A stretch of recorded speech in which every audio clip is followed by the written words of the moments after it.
Well, hello, welcome to Never Talking Cinema. I know it's been a while, been waiting for the right time.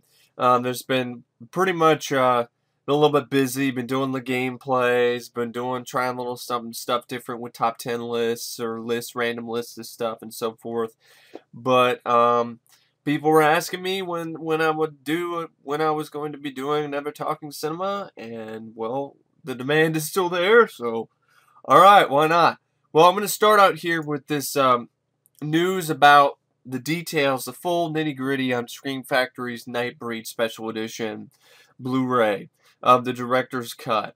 Now, this is going to be a little bit of a rant because, for one, alright, you'll see exactly why it's going to be a rant. Alright, so as you can see here, this is the limited director's cut, the 3-disc that you had to set that you had to pay $80 for pre-order unless you managed to get one off Amazon where it was briefly there for like maybe a few hours and you were able to get it for a little bit cheaper.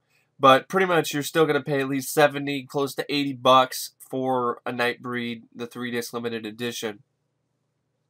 Now before I talk about the 3-disc Blu-ray set, which is limited to 10,000 copies, I want to talk about the regular version, which is not limited to 10,000 copies. The DVD Blu-ray Combo Special Edition set of the Director's Cut. It has the new Director's Cut presentation of the film, which contains over 40 minutes of new and altered footage with an introduction by writer-director Clive Barker and restoration by producer Mark Allen Miller. It also has an audio commentary by writer-director Clive Barker and restoration producer Mark Allen Miller. It has Tribes of the Moon, The Making of Nightbreed, featuring interviews of Craig Sheffer, Ann Bobby, Doug Bradley, and more. A 72-minute-long documentary, feature-length.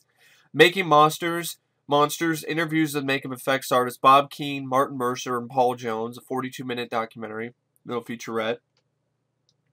Firefight Stunts, second shooting, an interview with Andy Armstrong of 20 minutes, original theatrical trailer, and a new transfer, and so forth. That's just on the $25 set. The cheapest one.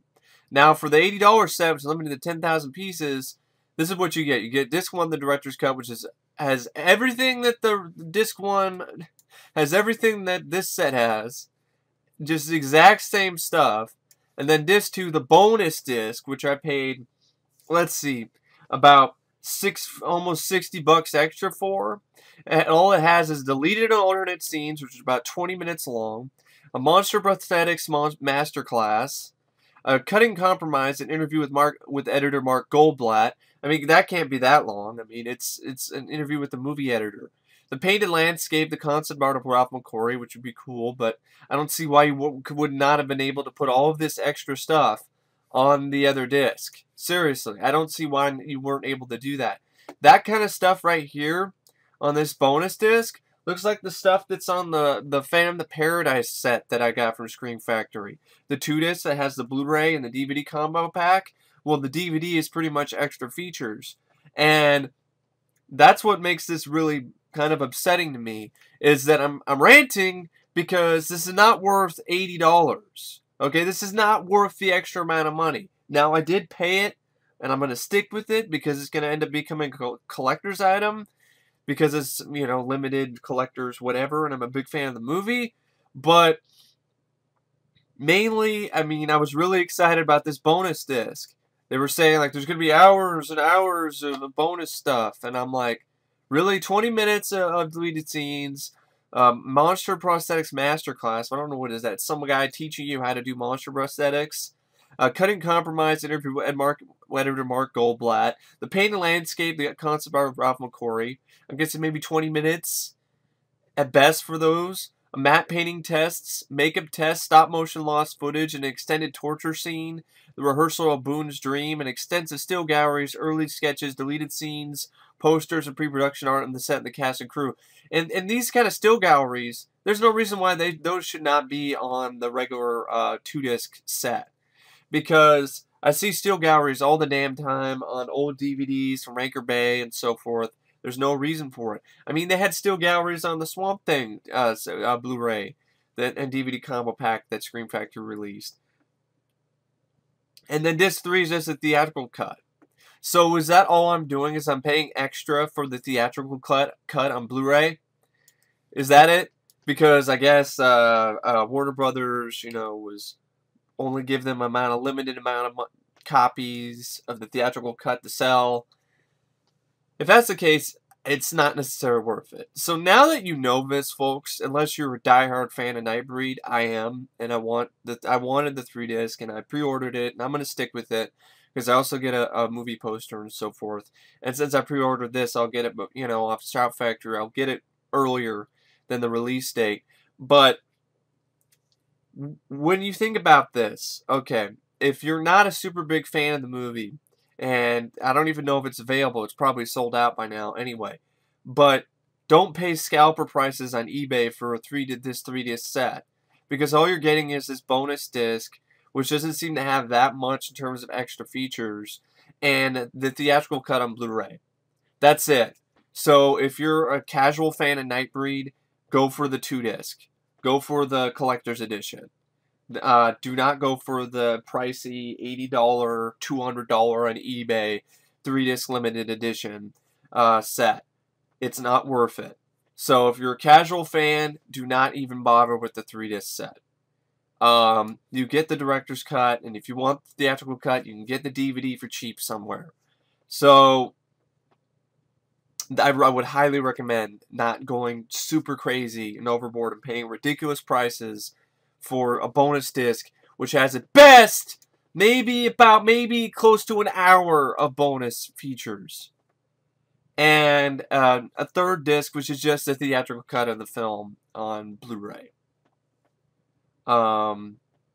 So yeah, disappointed by Scream Factory saying all this hoopla, saying that the bonus disc is going to have stuff that's going to be amazing, it's going to da-da-da-da-da-da.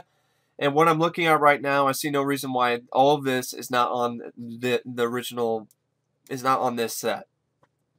I see no reason why it should not be on that set. It should have all of this on the Blu-ray, on disc 1, and then it should have all of those extra features on disc 2, the DVD. That's what Phantom of the Paradise set is.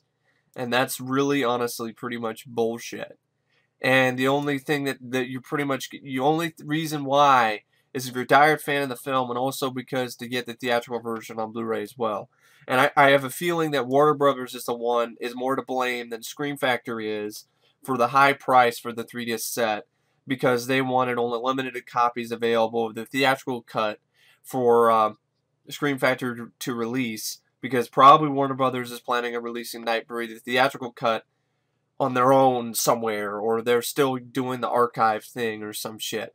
But anyway, yeah, I just wanted to do a quick video about this, because when I found this out, I was like, really? That's it? That's it? This is it. This is all that's it for the bonus disc. And, disappointing. That's all I gotta say, disappointing. Pretty damn disappointing. Anyway, now I'm back on Cinema Blend. I'm gonna try to go through this shit as fast as possible. I know I got a lot of ground to cover. So did J.J. Abrams just reveal Empire's presence in Star Wars Episode 7? I don't care. I'm not looking at cryptic photos. I'm not looking at that shit. Alright? I'll wait till I actually see a trailer before I even consider any kind of final judgment on Episode 7. Ted 2 just had an amazing actor, so it has Morgan Freeman. Still doesn't make me want to see it, because I didn't care for the first film. The only good thing about the first movie that was actually genuinely funny, in my opinion, was the Sam J. Jones cameo. P.T. Anderson's Inherent Vice has finally found footage. All I know is Javier Bardem. Is that Javier Bardem? Or no, that's not. I think that's Joaquin Phoenix. I think that's who that is. Yeah. Joaquin Phoenix. He looks like Wolverine. Doesn't he? He looks like Wolverine. He's got the mutton chops and long hair. Looks like less like Doctor Strange and more like Wolverine there. Sylvester Stallone will direct and star in Rambo Last Blood. Okay. Alright. So Stallone's going to try to do his version of No Country for Old Men, but with Rambo. I really don't want to see another Rambo movie, because the last Rambo, Rambo 4, I thought ended it full circle and did a great job with that. I don't think we need a 5th one. And Last Blood, I hope it's the last one. Excuse me, I burped there because this whole idea of another Rambo movie just makes me kind of gives me a little bit of indigestion. I'm not excited for it. Why should I? After Expendables 3, Grudge Match, Bullet to the Head, these really lazy fucking roles and performances by Stallone, why should I be excited for Rambo Last Blood? Maybe a trailer might change my mind, but right now, I'm not excited for it. And sadly, I see no reason why I should. Star Wars Future has been inspired by Marvel Studios. Yeah, like a lot of people. 50 Shades of Grey, 50 Shades of Fucking, I don't care. Big Hero 6 team, a new trailer. I saw the trailer, it was nothing. Really nothing. Sable 3-year-old gets his very own Iron Man hand. Wonderful, that's really great. It's a great story. Words can't describe how insane Chris Pine's new movie looks. Yeah, it was not released in theaters. Joe Carnahan's new movie. Which had the fucking robot faces, I guess, and alright. Patrick Wilson sitting in a car that has cock in it. Okay. Jessica Alba, like a nerd. Whatever. Chris Evans looked like a fucking old sea captain. Yeah, you're right. Words can't describe how insane and how awful that his new movie looks. I haven't seen it yet, but I mean, just look at that shit. It just looks awful.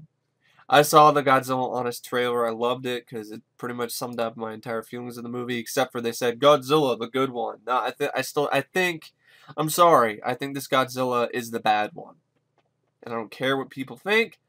Go right ahead and get mad at me if you want. But I think this Godzilla is the bad one. I think the '98 film is better. I think it's more exciting. It's more entertaining. It's a lot more fun to watch. It's not boring. It doesn't tease Godzilla like this one does, like the 2014 movie does. But I don't need to go on and on about that. I've gone on and on about the Godzilla, the 2014 film, and other Talking Cinema episodes, and I did like an over an hour long rant. So if you want to hear my thoughts on that, watch the rant if you haven't already. Jennifer Lawrence stares you down in the Hunger Games Mockingjay poster. I don't give a shit. The Hunger Games. Captain America 3 won't dig into Marvel's Civil War. Good. Because if I remember correctly, Civil War is where Cap dies, which sucks. I don't know. I'm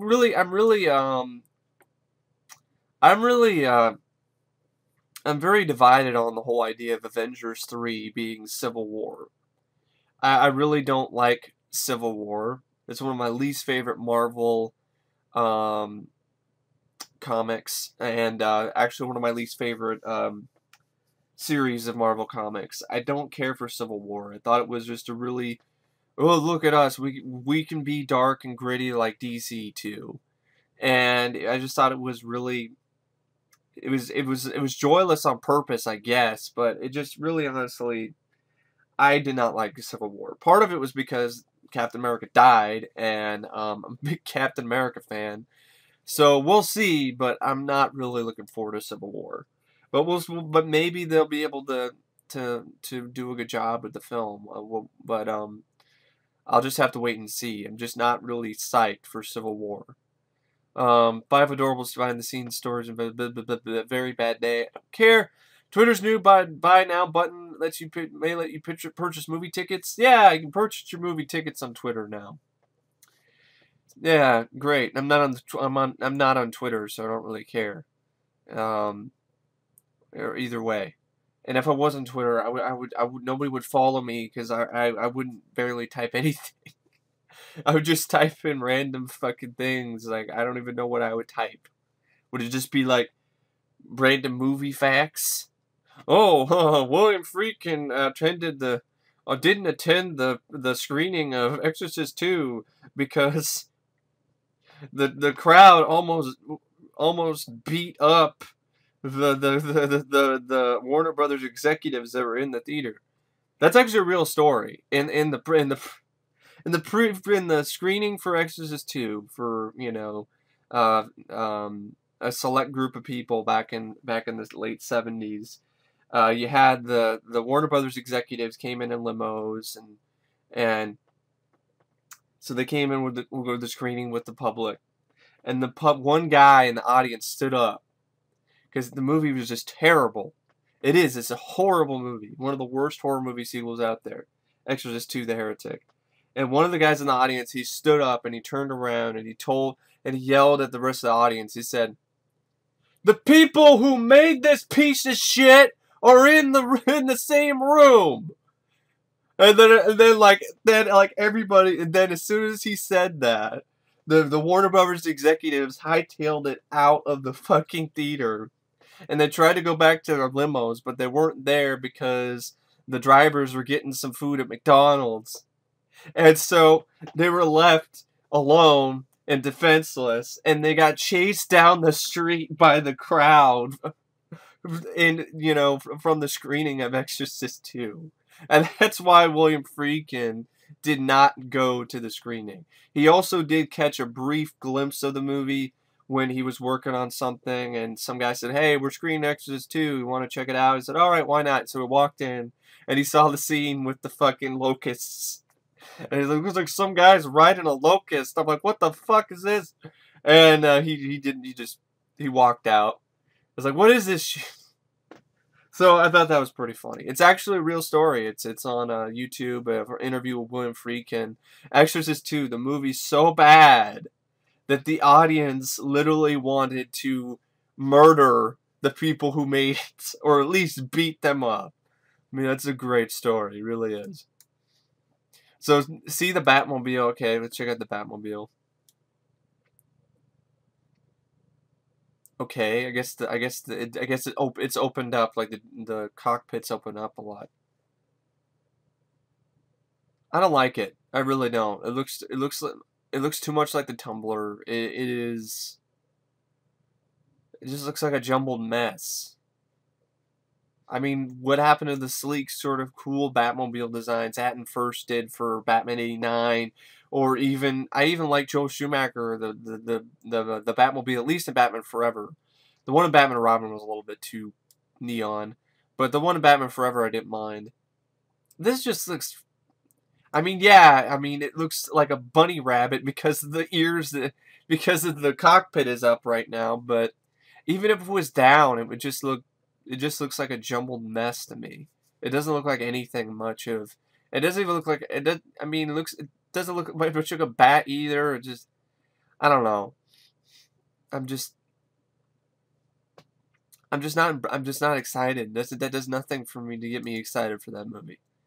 Painkiller Jane lives again for a shot of the big screen. Really, because the TV series with Kristanna Loken did so well on Sci-Fi Channel, so we're doing this. We can't get a Black Widow movie, but Painkiller Jane.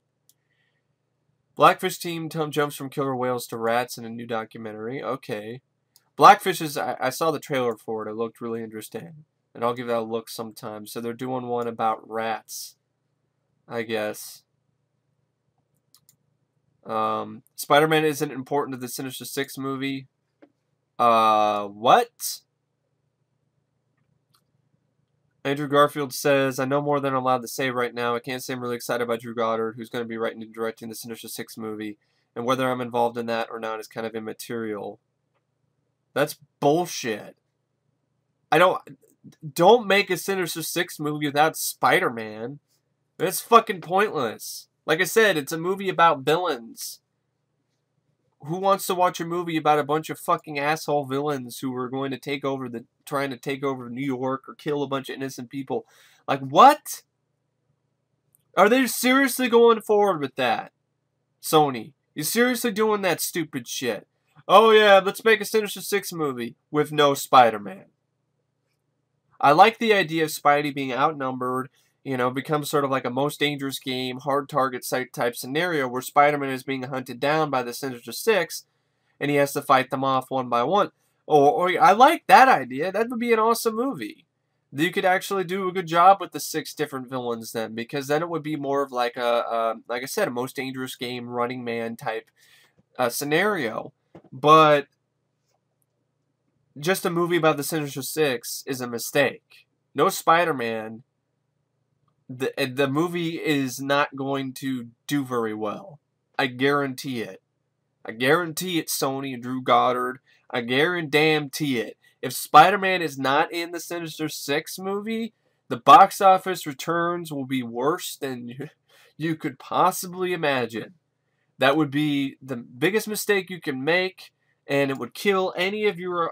It would kill your idea of having your own Spider-Man franchise that has multiple spin-offs and so forth. It would kill it. It would be dead. And I'm not saying I have no hope for it. It's just, it's somewhat interesting, but a movie about nothing but villains is more than likely not going to work. Because there's no one for the audience to relate to, let alone care about what happens to. That's the problem. Spider-Man's the hero. You care about what happens to him. The villains? Why should I give a shit? That's the problem. And you make a movie just about the villains, that's a mistake. And there's a reason why it's never been done before. Where there's never been a movie in the superhero, film genre that has just been strictly about the villains. Guardians of the Galaxy, Dave Bautista may have a big role in Avengers 3. Okay. We'll see what happens. Orlando Bloom is open to return for Pirates of the Caribbean 5. Why another Pirates movie? The last one sucked, and the third one was the second one was The only good Pirates of the Caribbean movie for me is the first one. That one still holds up well. It was really entertaining, fun to watch. The second movie's jumbled mess. Third movie's an even bigger jumbled mess. Fourth movie's forgettable. Why? The reason why is because they make money. No matter what, for Disney. Because the fourth one was a huge hit. But still, I've had enough. I don't need another Pirates of the Caribbean movie. The world doesn't need a Pirates of the Caribbean 5. Chris Evans isn't ready to give it the Captain America shield just yet. Yeah, even though, he said he'd probably quit acting after, the third one at Avengers. I think it was Avengers 3 or something. And then he'll direct or whatever. We'll see what happens. The rumor is that Bucky will take over. Sebastian Stan will take over in his place after his contract is up. And alright, okay, might be interesting, but I'm with Chris Evans. Hey, don't count me out yet. And Chris Evans is great in this role. This is his best role, in my opinion. This is his best film role, is as Captain America. He really did an excellent job. He's a great Steve Rogers. He's a great Captain America. He's everything you want out of a Captain America on film. And he proved everybody wrong who thought he was just a Human Torch. And including me, who I was very doubtful of the casting choice. And he's just made the role his own. And it would be hard. Sebastian Stan did a great job as a Winter Soldier, but it'll definitely be different when Chris Evans is no longer Captain America. And the same thing will be for Robert Downey Jr., who is not really looking forward, not really considering doing Iron Man 4, which I don't blame him. And I really don't want to see Iron Man 4 because Iron Man 3 sucked, in my opinion. I hated that movie. It was everything that an Iron Man movie shouldn't be. David Goyer, of course, is to blame for that shit. Or Shane Black, who decided to copy David Goyer and try to make his own version of Dark Knight or The Dark Knight Rises of Iron Man, and it doesn't fucking work. And the fact that Disney decided, if you're going to take the darker route and make it so Tony has problems, it should have been his alcoholism. Disney bitching out and saying that some stupid shit like, oh, he has PTSD from aliens is ridiculous. And they should have gone for what the comics. The comics have Tony Stark, who's an alcoholic. And that's what it should have been in Iron Man 3. Then it would have worked. It actually would have worked, I thought, a lot better if you had the whole thing, the dramatic element of that, of Tony being vulnerable, would have worked a hell of a lot better in Iron Man 3 if it was his alcoholism. It would make sense why he gave away his address to the Mandarin, if he was drunk. He was drunk off his ass. They already kind of covered the alcoholism part in Iron Man 2, and it would make sense that it would get even, more to the forefront in Iron Man 3, but instead Disney takes the safe route because they're Disney, and they fucking ignore the alcoholism. And that is an absolute mistake. So, That's the biggest problem I have, is it just ignores the fucking alcoholism aspect of it, and then at the same time, it's not very fun. Iron Man was a very fun movie, and Iron Man 3 is not very fun. Iron Man 3 also has a serious lack of actual scenes with Iron Man in it. The scene where you thought Iron Man was saving people in the plane, put people falling out of the plane, it really wasn't Tony in the suit. It was just a fucking drone, which is really lame. The rest of it's just Tony Stark, a professional investigator. And, I didn't really care for that. And the whole thing with the kid, I could care less about that. It's pandering to Disney's audience. I remember on the Disney Channel when they were promoting Iron Man 3, they had the kid on all these interviews and shit. They definitely were pandering to their audience with the kid in Iron Man 3. And, of course, the ending, and the stupid twist, the Mandarin, and the ending where Iron Man doesn't even get to beat the Mandarin. He gets his ass saved by Pepper Potts. It's just, and then he gives up being Iron Man at the end. It's just a complete clusterfuck, Iron Man 3. I don't understand the praise it gets. There's some moments where it works, but the majority of the time, it doesn't. It doesn't work. And it's the most convoluted Iron Man film in the series, and it's even more convoluted and mixed up than Iron Man 2 is. But that's my opinion. People feel free to feel differently and really love the movie, but I don't understand the praise it gets. That's what I'm saying. I don't understand the praise that Iron Man 3 got. I thought it was an overblown, bloated, boring fail of an Iron Man movie. It was, in my opinion, one of the worst films of that year and one of Marvel's worst. I'll watch Thor 2, as mediocre as that is. At least it's entertaining.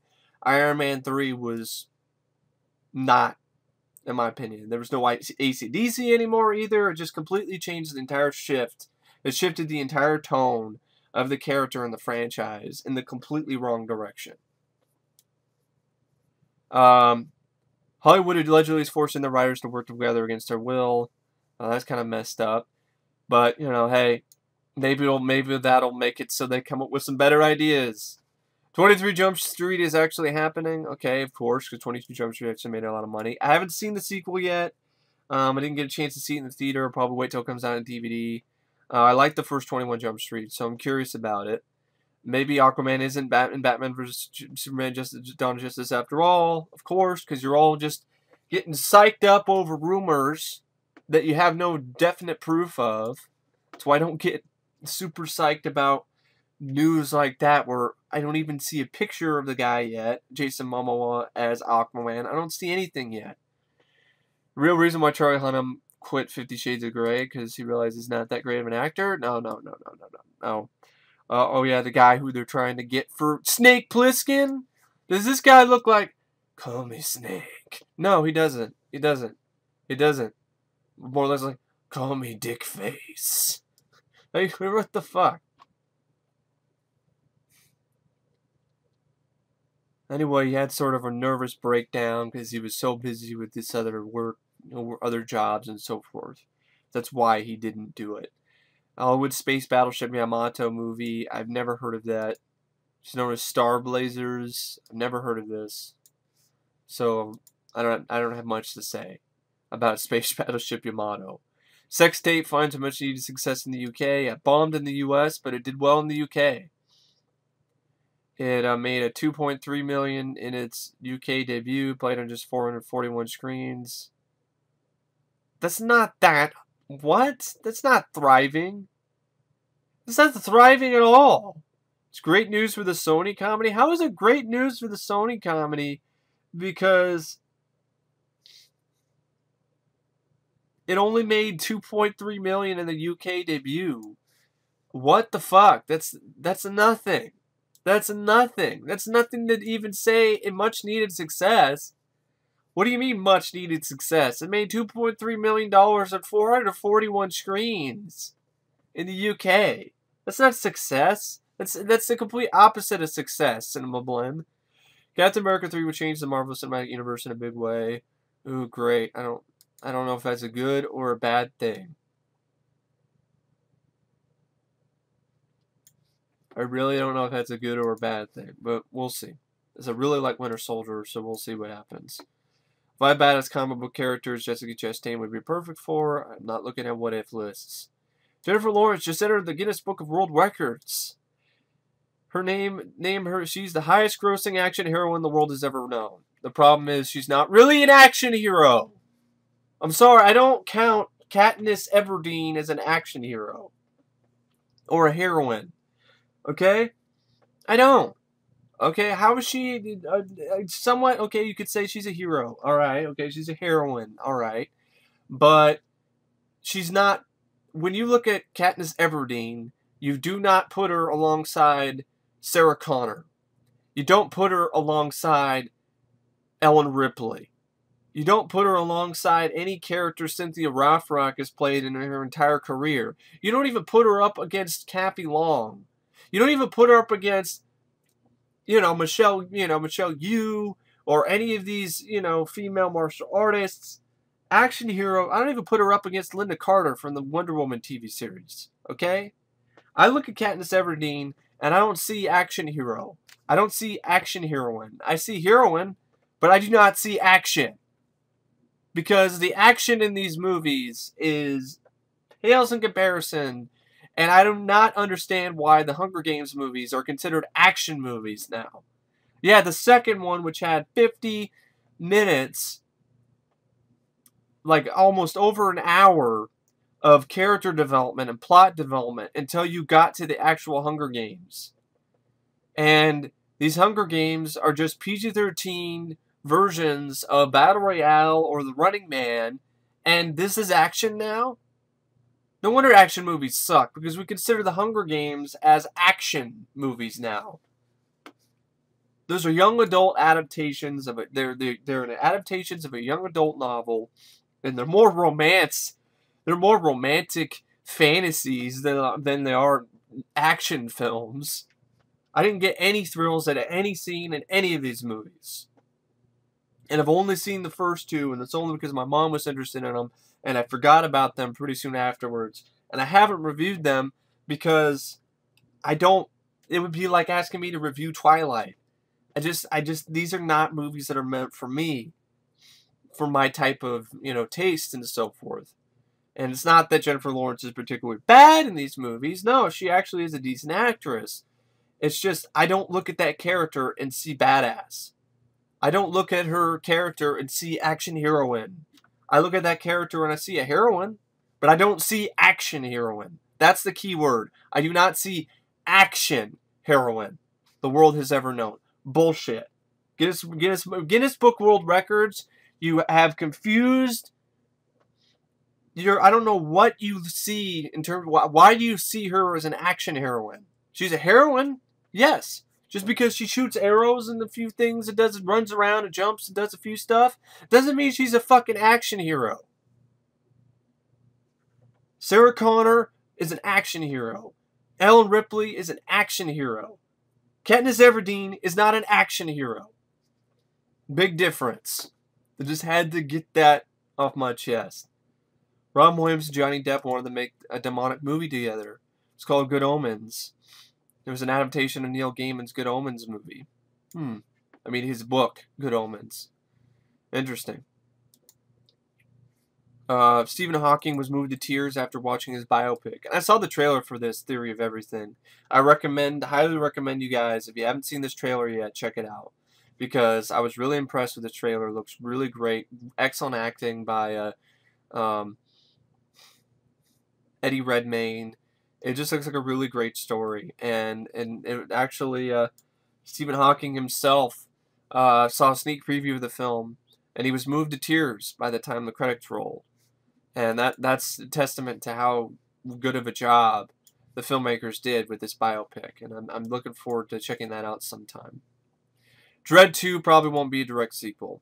Yep, the idea straight from Carl Urban is, yes, there is a definite possibility, but it's more likely that we will do the origin story of Dredd trekking through the cursed Earth to find the first Chief Judge Fargo. Okay. Now, if it's going to be a prequel, I'm okay with it. With the origin story, alright. But Carl Urban needs to come back as Dredd. You can bring back Judge Anderson and so forth if you want to do that.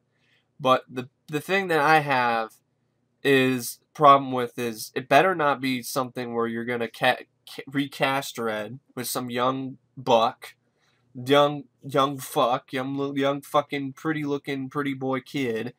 I don't want to fucking see that. And if this is the case, I could be interested in it. It doesn't necessarily have to be a direct sequel to the first Dredd. It could be an origin story with the whole cursed earth tale. That would be interesting to see. But Carl Urban has to be on board, because if Carl Urban doesn't get on board, and it's somebody else, and it's some young kid, I don't fucking want to bother with the Dredd prequel. And I don't think anybody else other than Carl Urban is going to play Dredd anyway. I'm just saying. Although I don't like this snarky commentary by the writer here, Nick Venable, who's like, check back with us in about a decade, and we might have those answers for you. Yeah, pretty much saying that check back with us in a decade, because this is never gonna happen. Which, if that's the case, that sucks, because Dredd was an awesome movie, best movie of the year in my book, and it was a huge hit on home video. And that's more than enough of a reason to do a sequel or a prequel with Carl Urban. More than enough of a reason to do it. And so get off your ass, DNA Films, and let's get this going. Seriously, there's no fucking reason to stall this much. And another reason why it didn't do very well in the U.S. I think I've read some comments from people, and their reasonings were really lame. One of which was, well, the last Judge Dredd movie with Stallone was horrible, and I didn't go see it just because of that. Just because of the Stallone movie. You didn't want to give this movie a chance at all. That's really bad. That's not fair to the film. And also 3D. Well, I don't want to see it in 3D. And I think that was the main one. I don't think it's just a Stallone thing, but there are a good amount of people who see it just because of the stigma of 1995's Judge Dredd. Even though it's a completely different movie, if you saw the goddamn trailer, you would know that it's not the fucking same. There's no Rob Schneider isn't in it, and Stallone isn't taking off his helmet. Dredd isn't taking off his helmet and saying, I knew he should say that, or, I am the law. There's none of that. There's none of that in this movie. So, if you saw the trailer, you know that, but I guess people still thought it was going to be like the 95 version in the 3D. But they missed out. The 3D was great. It was great 3D. It wasn't an example of a movie that was half-assed with its 3D. The 3D was fantastic. The best I saw since Avatar. And people really did miss out on a great movie in the theater when Dredd came out. And a lot of people who saw it after it came out in theaters on DVD, they admitted it. Man, I should have saw that in the theater. Exactly, you should have saw that in the theater. Otherwise, if you did, the movie would have been a hit, and then we would have had the sequels, and we wouldn't have this waiting game for a prequel or a sequel or anything like that, or a waiting game for a follow-up to a great movie, because it didn't do very well. But we keep getting sequels to crap, like another Transformers movie, or another Pirates movie, or a fucking sequel to Ride Along, which is a fucking half-ass comedy that's not even remotely that funny, and Dredd doesn't do very well in the box office bombs. Edge of Tomorrow barely makes it to $100 million domestically, which still doesn't make up its budget of 145, in the U.S. It was like $145 million, $160 million film. Or was it 180? I mean, the budget was pretty high for Edge of Tomorrow. So, $100 million domestic is okay, but it's not even breaking even. So, that's not super impressive. But it's better. It's something. But, see what I'm getting at? The movies that are good, that are some of the best of the year, get fucking box office flops, and the fucking shitty pieces of shit like Ride Along get a fucking franchise, or the Transformers 4 is one of the highest grossing movies of the year. Guardians of the Galaxy is an exception. Winter Soldier, great movies. Really, really, really great films. So, those are exceptions. They did well. But those are the constant. The constant is this Marvel film. The Marvel film is probably going to make money. Even Ant-Man is probably going to make a good amount of money, even though a majority of the people who are, the majority of the audience, when you ask them about Ant-Man, they either don't know much about Ant-Man or aren't super, super thrilled for it, but they're going to see it anyway because it's a Marvel movie. But stuff like Dredd or Edge of Tomorrow, really well-made films in their own right, that didn't have that already core fan base that, you know, Marvel has.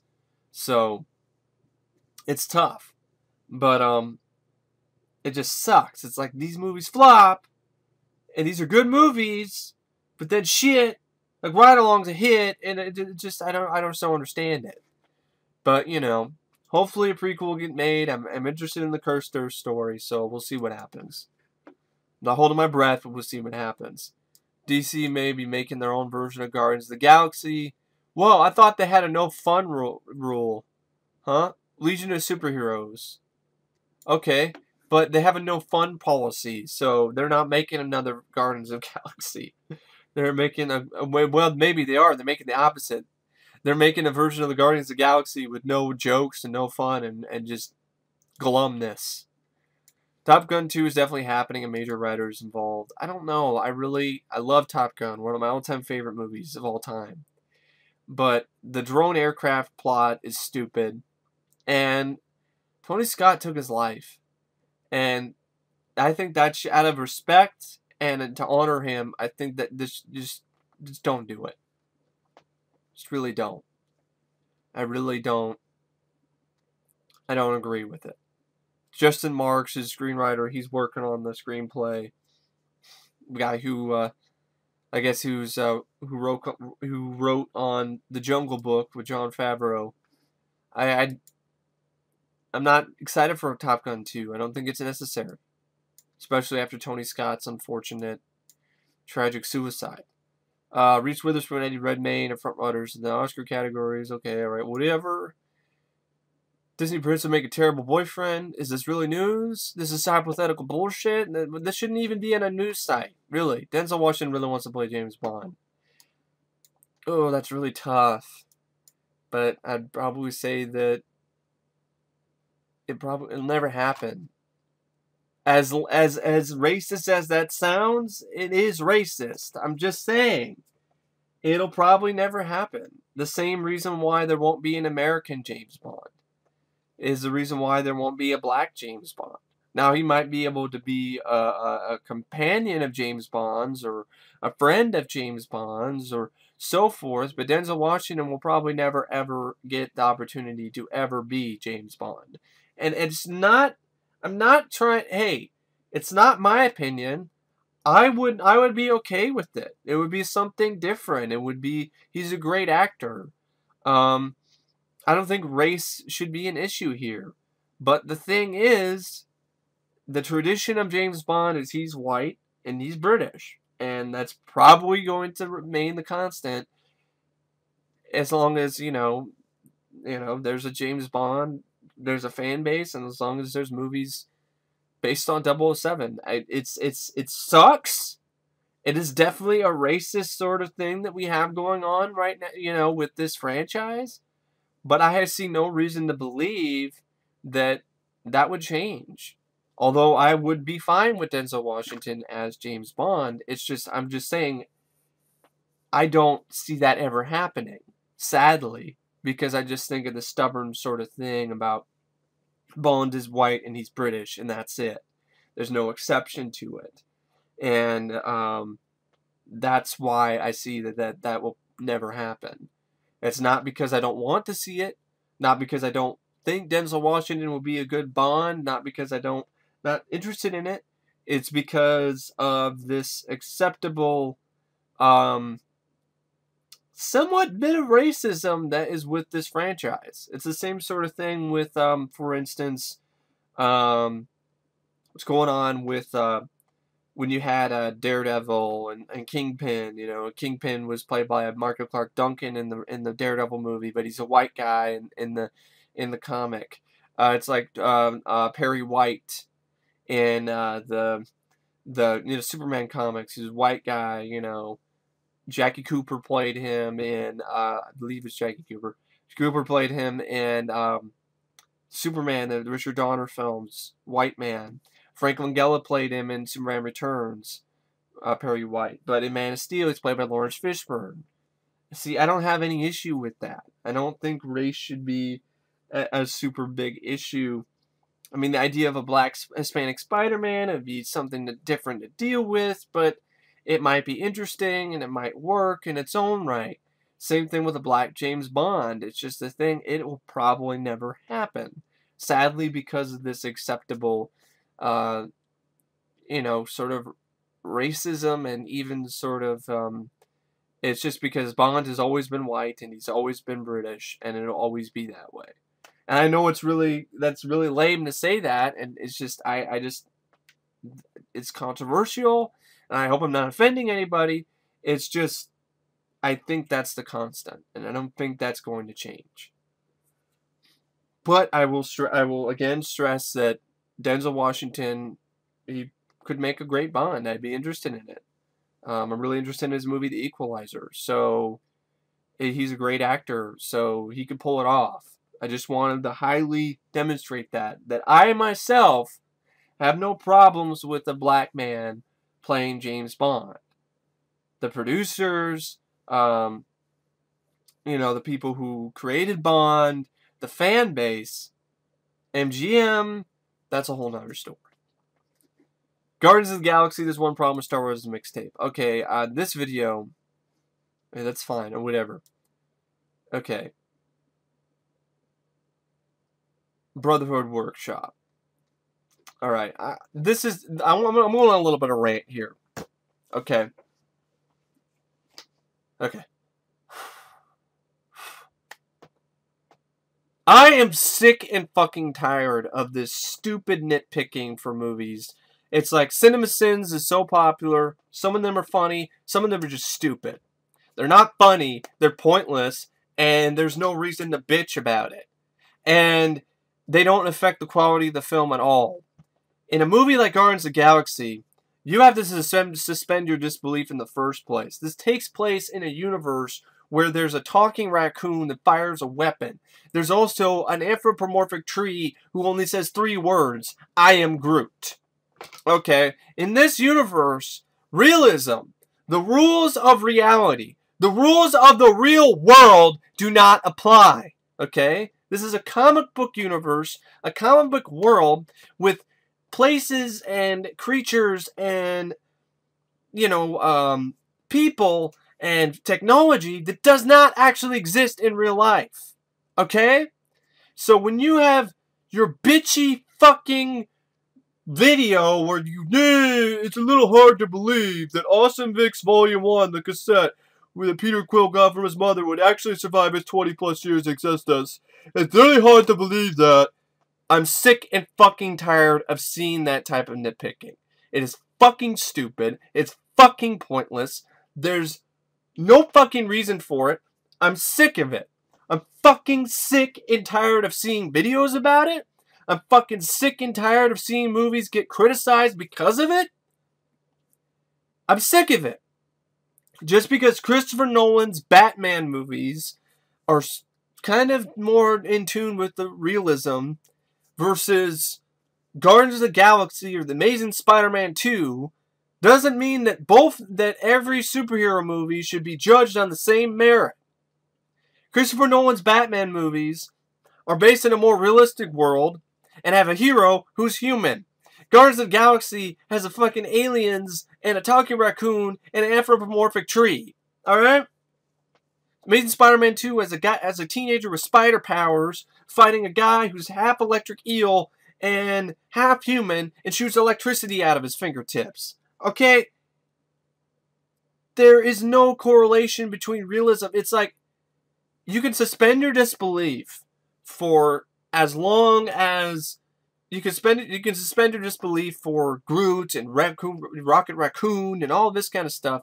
But it's very unlikely that the cassette lasted the last 20 years. It's very unlikely. We're not talking about fucking reality here, and the same rules do not apply.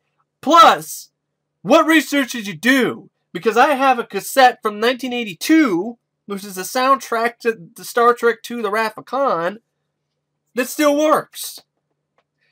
the thing is, they're probably making that he played it so much, so that's the reason why it wouldn't work, whatever, deteriorate over time.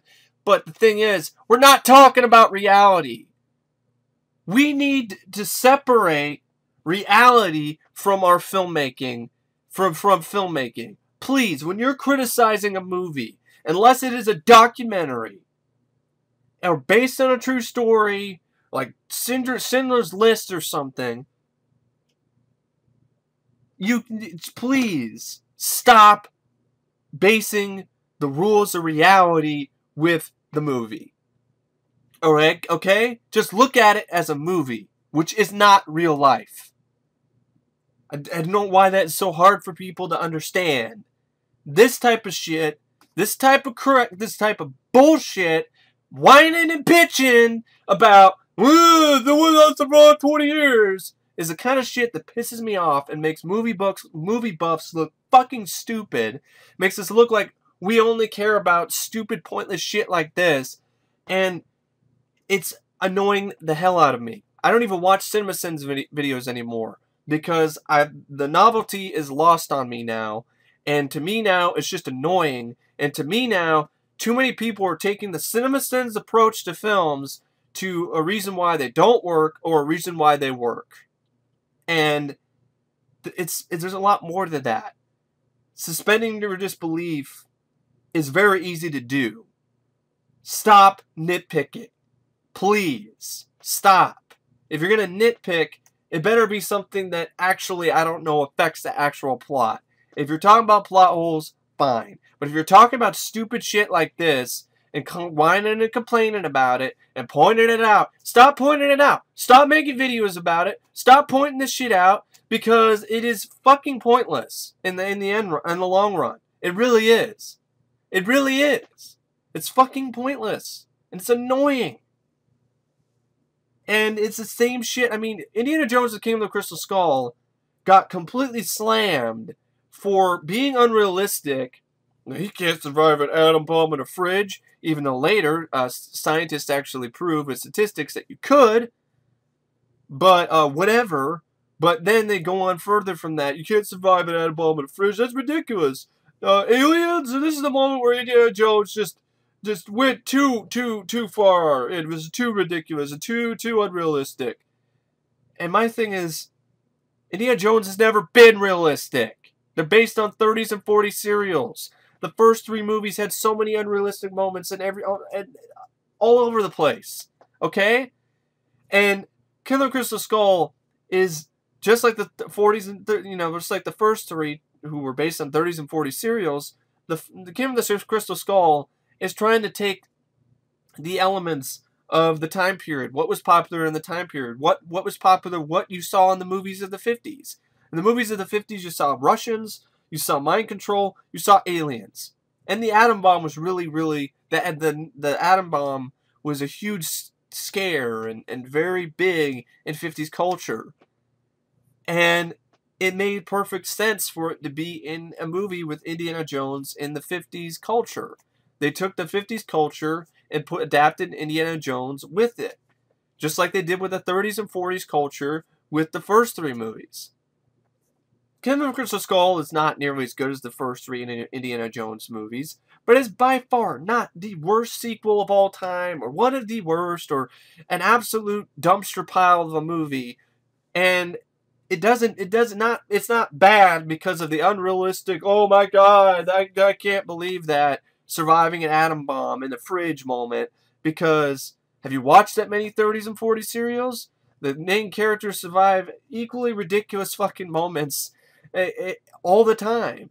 In the first 3 Indiana Jones movies, there's such a thing as a 100-year-old knight who fucking guards the Holy Grail. Oh yeah, and the Holy Grail. That's real. So is the Ark and the Covenant, which melts people's faces. So is these magic Shankara stones that heal people. So is, it's also very possible for you to fall out of a fucking airplane in a life raft, land on a mountain, and not pop the life raft or fall off the fucking mountain or anything, or fall out of the life raft and do your death on the mountain on the way down out of the airplane. And if you somehow manage to impossibly not die on your way down to the fucking mountain in a life raft. You make it down the mountain on the life raft, fly off the mountain, and then land in a river. And somehow, yes, it is definitely possible and realistic that if you somehow survive this impossible task of falling out of a fucking airplane in a life raft and then landing on the mountain and not popping the fucking raft, and then you end up somehow possibly landing in the fucking river, it is totally possible that you wouldn't capsize and drown and just smooth sailing down the river until you meet up with whoever you're supposed to meet up with to carry on the plot. No, it's not. Indiana Jones is King in King of the Crystal Skull. The unrealistic moments that people bitch and whine and complain about are just as unrealistic as any of the moments in the first 3 movies. That's the problem I have. It's like a double standard. It's like, well, we let that go with the first 3. But oh my god, unrealism in Indiana Jones 4 is just too much for me to handle.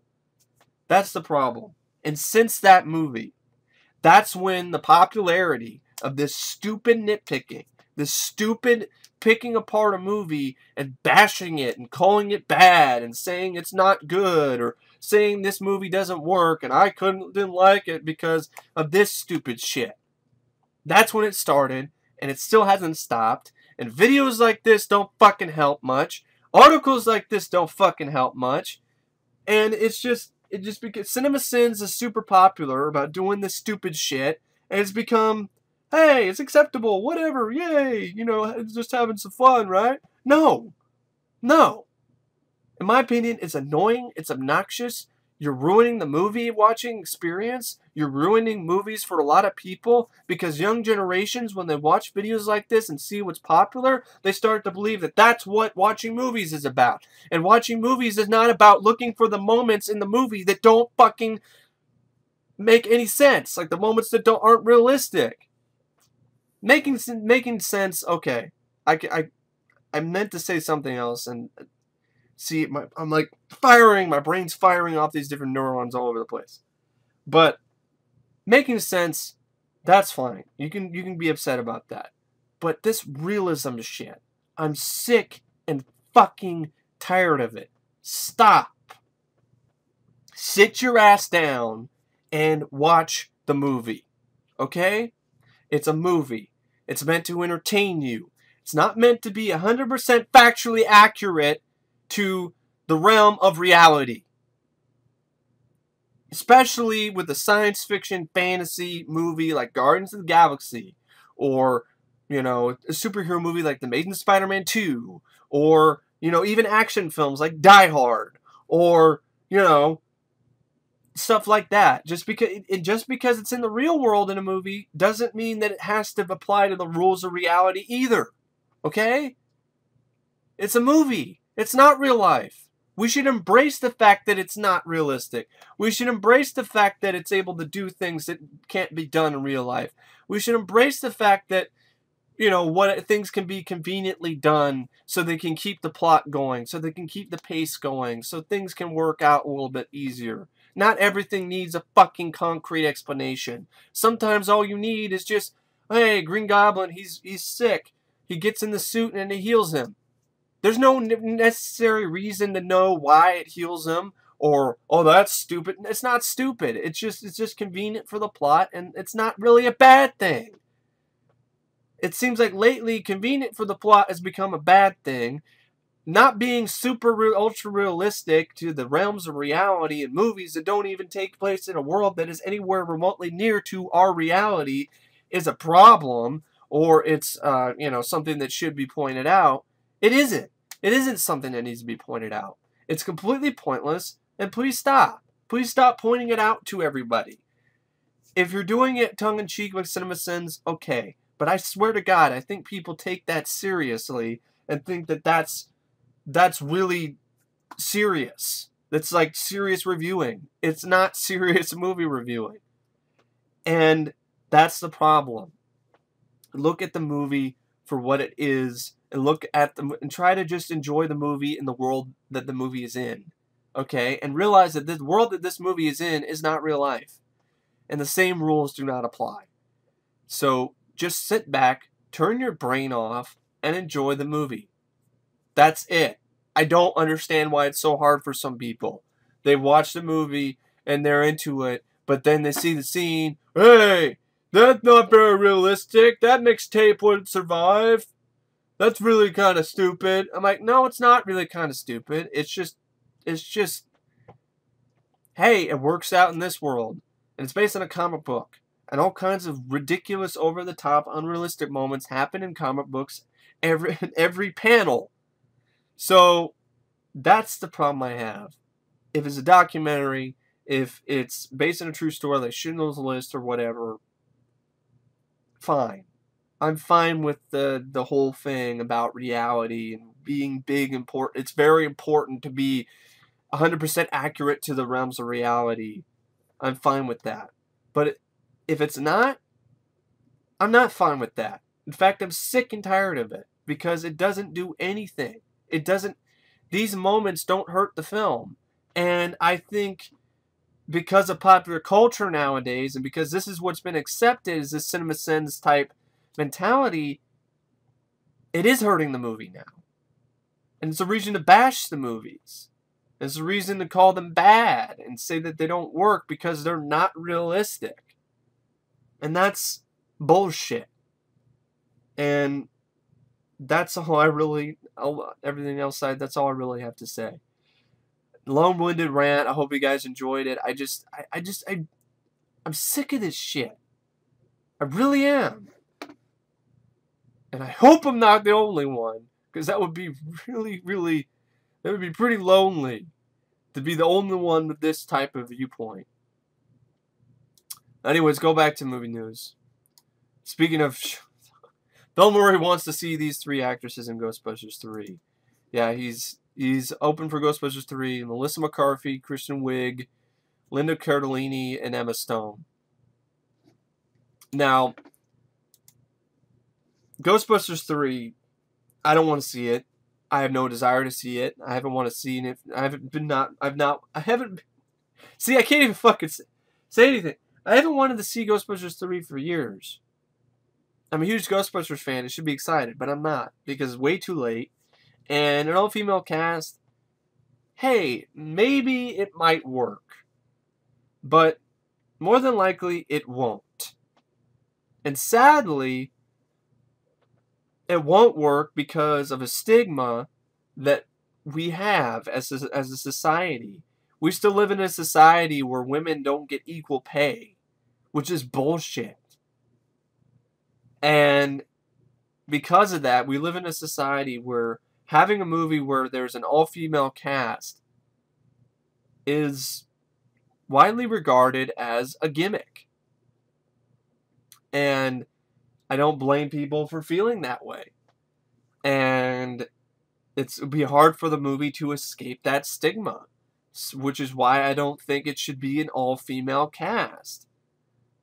I would be fine if it was a couple females in the cast or something. But an all-female ensemble cast nowadays, because it's this shitty, stupid stigma that even I have to admit exists, just like with Bond being British and white, the same sort of thing applies to, ensemble casts being male in comedies. When you think of comedies, how many ensemble cast comedies can you think of that have a female cast? I can come up with one at the top of my head right now. There's like a couple. There's 9 to 5. 9 to 5 is coming to my head right now. And Bridesmaids. The most recent one is Bridesmaids, and Paul Feig is thinking about doing Ghostbusters 3. He's going to be doing Ghostbusters 3. That's a very low number. Think about how many ensemble cast comedies there are starring men.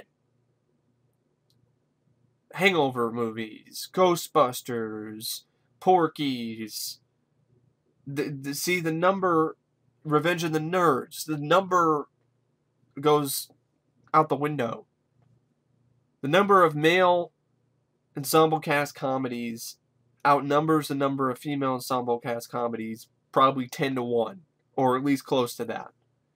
And that's why, you know, I thought of another one, Feds, or The Heat, but there really aren't that many. And that's only 2 people. That's a buddy cop thing. There aren't that many female buddy cop movies either. There's Feds and The Heat. See what I'm getting at? Comedies with females as the lead are rare. And that's why they're deemed as a gimmick. Which I think it should not be called a gimmick. I know it's an acceptable vernacular, but I think it should be called a rare occasion. It shouldn't be called a gimmick. It just makes it just incredibly sexist. It's like saying James Bond should always be white and British, but it's not okay if a black person might want to, like Denzel Washington might want to play. No, he's black. I mean, that's racist. It's fucking racist. And it's fucking sexist to say that an all-female cast would just be a gimmick. I'd say it's a rare occasion. It's rare. It's a rarity. But in a way, you could say it is a way, just because of its rarity, it's a way for studios to try to get more money. Maybe get more interest for Ghostbusters 3. Hey, we're doing something different. There's never been a female Ghostbusters. All-female Ghostbusters. Okay, alright. There's never been one. But part of me is like, it's not because I don't understand why this is the way that they're going for. Why they are doing it this way. That's the main thing why. I don't understand. Is it because Paul Feig is going to direct it and Sony's like, hey, make Bridesmaids or the Ghostbusters? Make the Bridesmaids movie, but with them fighting ghosts. That's the whole thing. I just don't understand why you want all female cast. So I have a problem with it. It's just I don't understand why. I don't understand why this is the decision that they're going for. And if all it is try to get the Bridesmaids money, then that's a mistake. And then it's just all it's just a cash grab. And maybe that's why people have this stigma of all female casted ensemble comedy movies as being a gimmick instead of being a rarity. Bridesmaids worked. Bridesmaids I enjoyed, and I actually really had a lot of fun with that. But I don't know how that will apply the same sort of, feel for Ghostbusters 3. It's kind of uncomfortable in a way, but at the same time it's different, and it's sort of a new take on it, and a new spin on it, but I honestly would just rather it not be made at all. Because Ghostbusters, I'm not trying to be sexist here. It's just how I feel. When I think of Ghostbusters, I think of, Dan Aykroyd, Bill Murray, Harold Ramis. Ernie Hudson's great too. But those 3 are what majority of people think of when they hear Ghostbusters. Those 3 pop in their head. And then Ernie Hudson. And no disrespect to Ernie Hudson. It's just he's not as much of a comedian as Dan Aykroyd, Bill Murray, and Harold Ramis are. And part of me thinks that if Eddie Murphy actually did decide to play Winston, the movie could have been even more spectacular than it already was. Because then you would have 4 bona fide, hilarious comedians at the primes of their career. It would just been an amazing experience. But Eddie went on to do Beverly Hills Cop 4 for good reason. Beverly Hills Cop, not 4. Well, he's doing that, but he went on to do Beverly Hills Cop for a good reason. I meant to say 4, not 4. A good reason. Well, I did. He went on to do Beverly Hills Cop for a reason. But I said Beverly Hills Cop 4 for a reason. That's not what I meant. He did do Beverly Hills Cop 4 for a reason. The reason was for money. But he did Beverly Hills Cop for a reason. And great movie in its own right. One of the best comedies of the 80s, much like Ghostbusters. And another thing about Ghostbusters is that both the first two movies are written by Dan Aykroyd and Harold Ramis. And those two guys, and it's very connected to the mythos of the Ghostbusters. And also the camaraderie, the genuine chemistry, the genuine the idea that the Ghostbusters, you know, Bill Murray, Dan Aykroyd, and Harold Ramis are just three friends hanging out, having a good time, improvising, and just having a blast, is gonna be hard to emulate, or hard to get close to that same, you know, spark. And I think that's the reason why I don't really care about a Ghostbusters 3, female cast or otherwise, is because I don't think anyone is capable of recreating that spark of ingenuity, that spark of hilarious, you know, of comedy. That I don't think anyone is capable of doing that. I don't think any comedian today is capable of creating that, because if you're gonna get this female cast together, they don't have the same camaraderie, the genuine. They'll just be, hey, we're on a movie together and we got a script to work with and so forth. Dan Aykroyd and Harold Ramis were best friends. Bill Murray and Dan Aykroyd were really close to one another. Dan Aykroyd, Bill Murray, and Harold Ramis only did Ghostbusters 2 because they had so much fun doing the first film. And they hung out for a little bit at lunch and talked about ideas for a sequel. And I thought, man, wouldn't that be fun to do another one? And then they decided to do another one because they wanted to have fun. And I don't see the same sort of spark, that same sort of unscripted chemistry. The kind of chemistry that you can't create with any other outlet other than being actual genuine friends with one another with a new Ghostbusters film. I just don't see it happening. And that's why I don't really want to see Ghostbusters 3. But the female casting, it's just going to be widely regarded as a gimmick by so many, even though it's a shitty stigma and it's not fair to very talented female comedians and actresses. But that's the case. That's how it is. I mean, we live in a society where women still don't have equal pay. And it still applies to filmmaking. In a shitty fucking sexist bullshit way. You know, alright, get out of here, Norton 360. I mean, this is, you know, hey, if you're not hot or good looking, you know, you don't get leading lady roles unless you're some fat actress like Melissa McCarthy. It's this kind of thing. It's about beauty and whatever, and da-da-da-da-da-da.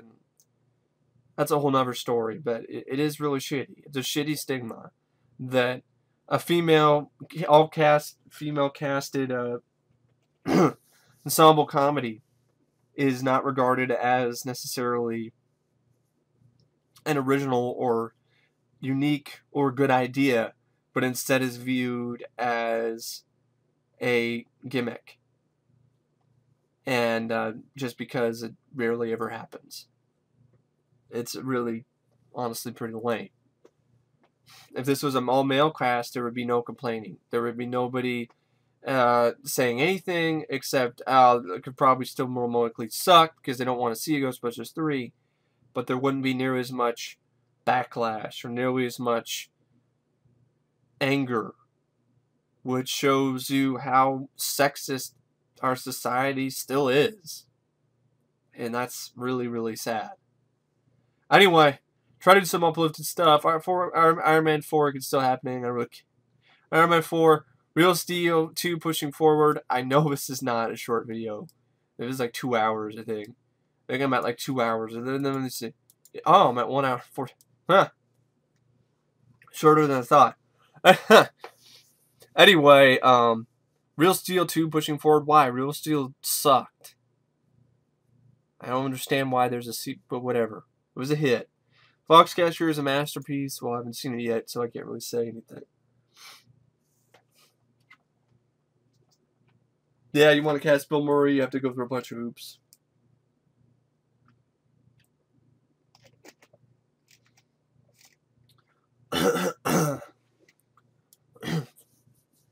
Excuse me.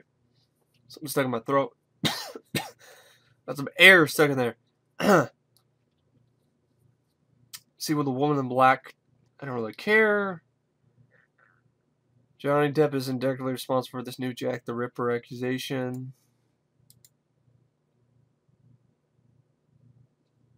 Yeah, I heard that, yeah. Jack the Ripper has supposedly been found. A DNA evidence from the trial of Ripper victim Catherine Eddowes convicts Kaminsky, this Polish immigrant, Aaron Kaminsky, as the Ripper. Although this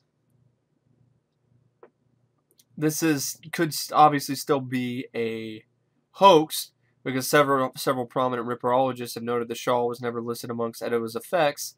Others have pointed out that it's been handled by countless people through the intervening years, making contamination possible. And still others have noted that DNA results have not yet undergone the scrutiny of peer review. So while we may have a compelling evidence to who the Ripper was, it's still a bit early to say the case has definitely been solved. Definitely. This could be another one of those Shroud of Turin type things. Wait and see. Kevin Smith's weird new movie Tusk is some weird new... I don't need to see the footage. The movie looks fucking terrible. Kevin Smith, stop writing movies while you're high in pot. And studios, stop giving him movies to make. Stop giving him money to make movies that he's written while he's high in pot. Because this is the movie. Justin Long goes to Canada and to meet up with this guy at some Craigslist whatever thing, says give him some money or whatever for some fucking thing or whatever. Pretty much what happens is this guy ends up torturing Justin Long and turns him into a walrus. I'm not making this shit up. He takes Justin Long, cuts off his legs, and sews his arms to his sides, and sews him into this walrus suit. It gives him walrus teeth implants, and that's your movie. And also, this mad scientist guy also wants to become a walrus too. So you see in the trailer, there's some bullshit, some scenes of them fighting. And also, Johnny Depp has a cameo as some private investigator guy who's trying to figure out where Justin Long is. That's the movie. If that sounds like a good idea to you, to each their own. But to me, that sounds fucking retarded. And I really want to ask Kevin Smith, what the fuck are you doing? What the fuck are you thinking? Stop smoking pot and writing fucking scripts. Another thing he had is for a Super Jesus movie or some shit. It's like, what the fuck are you doing? His next film he's thinking about doing after Tusk is Jaws, but with a moose. I'm not making this shit up. He wants to make a horror movie about a killer moose. Alright? This is it. I'm done with Kevin Smith. Fucking walruses, fucking mooses, Super Jesus. Just fucking quit it, man. Make Clerks 3 and retire. Fearmonger. I looked at this. The ABC's of Death 2 trailer. Actually looks like there's some questionable stories, just like the first one had. There's one, why both of these have to have a segment where there is a giant dick in it is beyond me. What is up with this obsession with giant dicks in the ABCs of Death? There's a giant dick. There's multiple scenes. There's a segment with giant dicks in the first one, and now there's going to be a segment with a giant dick in the second one. What is up with the obsession? What is up with this giant dick fetish in the ABCs of Death movies? But I'm interested in it. Comes out on VOD on demand this October. Town That Dreaded Sundown remake. I don't really know what to say. The first movie's a classic. Maybe this might be good, but at the same time, it looks like it's just another cheap whatever. Hey, let's remake a classic and make it half-assed, like When a Stranger Calls or whatever, or Straw Dogs. But we'll see. I haven't seen any of these trailers yet. Maybe that might be good. Saw this. Look like it has some good effects as Moxdia. Asmodexia? Asmodexia. So it is. Asmodexia. A Spanish possession movie.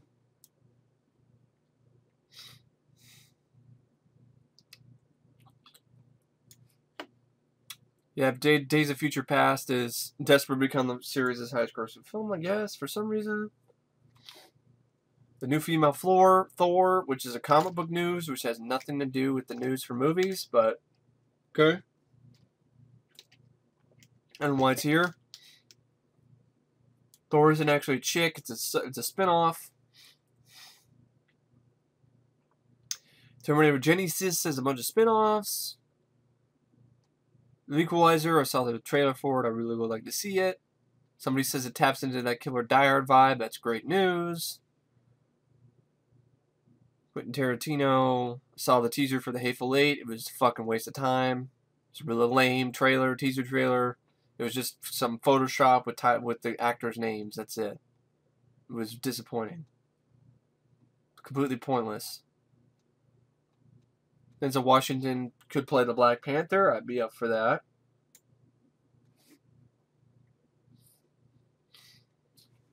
Yeah, well, Joe Dante tried to make another Gremlins. It was called Small Soldiers, and it sucked. So I don't know. No idea. And he also directed that shitty movie, The Hole. So I don't know what's going on with Joe Dante now. I don't know if I can trust him for a new movie. Just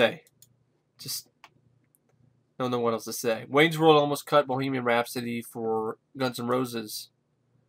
But Mike Myers really campaigned hard for Bohemian Rhapsody, and the rest is history.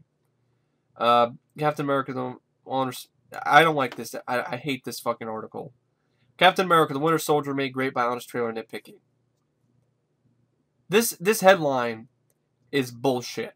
This headline is what's wrong. Is exactly what's wrong with fucking internet art, with internet writing and everything. This is fucking wrong. The movie was not made great by fucking nitpicking. Okay? And just because the filmmaker said, yeah, we watched some of those honest trailers and stuff like that, and we use that as inspiration to make sure our film doesn't have any of those those things and whatever. But the thing is, every movie has some of those things. Plot holes, moments that aren't super necessarily realistic. Saying that Captain America: The Winter Soldier was made great by honest trailer nitpicking is a fucking lie. And it's bullshit, and it's shitty journalism. It's shitty journalism. And it's offensive, to be honest. It really is. It's offensive to me. The movie was made it wasn't made great by honest trailer nitpicking. It's a great movie because it's a great movie. Period. Julia Roberts died from The Secret Line. Fucking care. I saw the Starship in the Darkness blooper reel. I did not boldly laugh like I had ever laughed before because it was like 30 seconds. And it wasn't even that funny. It wasn't really that hilarious. I've seen a lot funnier blooper reels on the end of Cannonball Run. Super Troopers 2 is happening. We use Kickstarter. Mission Impossible 5 will get they'll get a bad guy, Sean Harris, who is a stupid geologist in Prometheus. Great. Wonderful. Bill Murray has his own day. Cool. Shadow of the Colossus is getting an adaptation from the guy who played Mama. I know my friend Matt really likes that game. I don't think he'll be really excited about that news. Mama. Very underwhelming movie, I thought. I saw the trailer for Horrible Bosses 2. There were some jokes that were funny, other ones that just were stupid. That weren't even funny. I don't even know why they even wrote them. Why they even made it in the film. Like Jason Bateman pronouncing a word, saying it's just not spelled this way, it's said this way. It was a really stupid joke. I don't even remember it was that dumb. Yeah, Shazam will have The Rock playing Black Adam. Vin Diesel is playing a badass as usual in The Last Witch Hunter.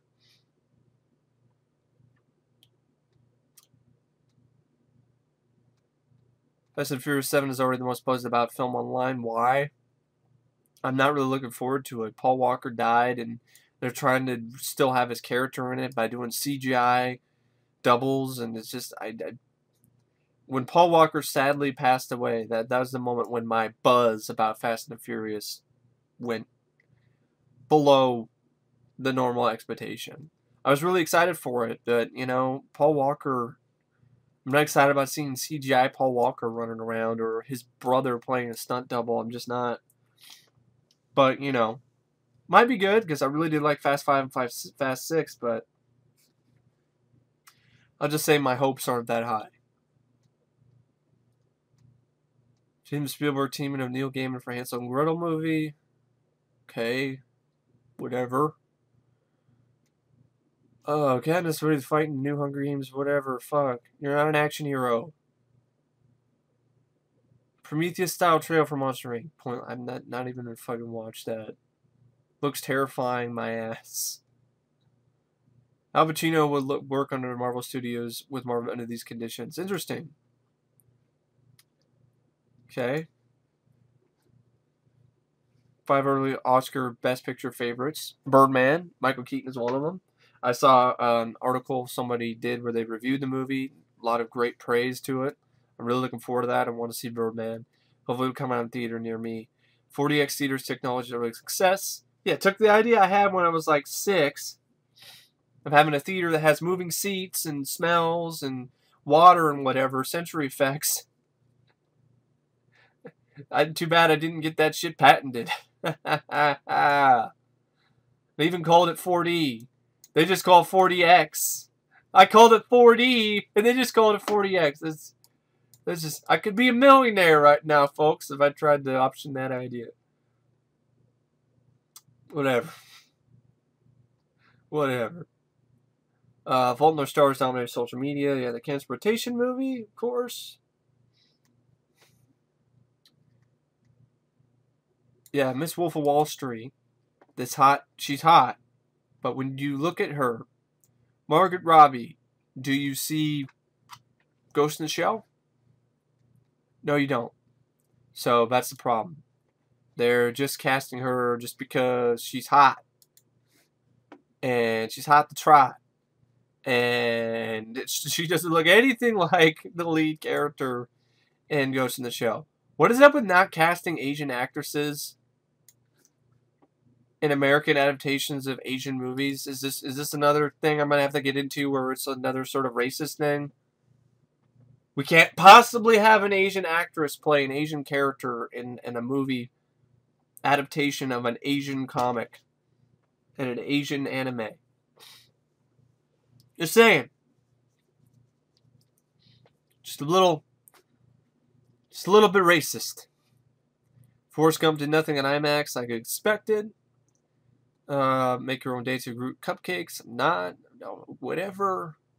What does this have to do with movie news? Just make your own cupcakes. This is what a Chris Pratt night wrote. I saw that trailer. It's just a fucking commercial, and it's a guy who kind of looks like Chris Pratt. It's a pointless news art. There's a pointless article. Little Rascals grew up. I remember watching this movie as a kid. It's their 20th anniversary, and here's like what they look like now. A lot of them look very much the same. Well, some of them do anyway.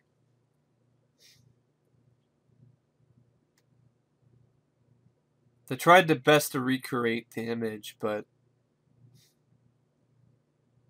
I highly doubt the same dog is still alive.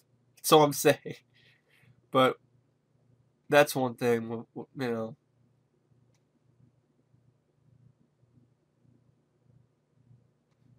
I do remember the movie, but I didn't know there was that big of a fan base for it.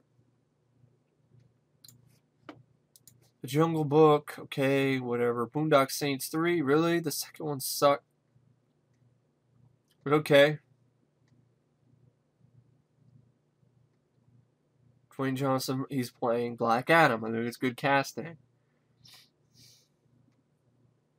Equalizer looks really badass. A Chips movie, really. Dak Shepard. A Chips movie. We're really running out of fucking ideas now for movies. Hey, Chips!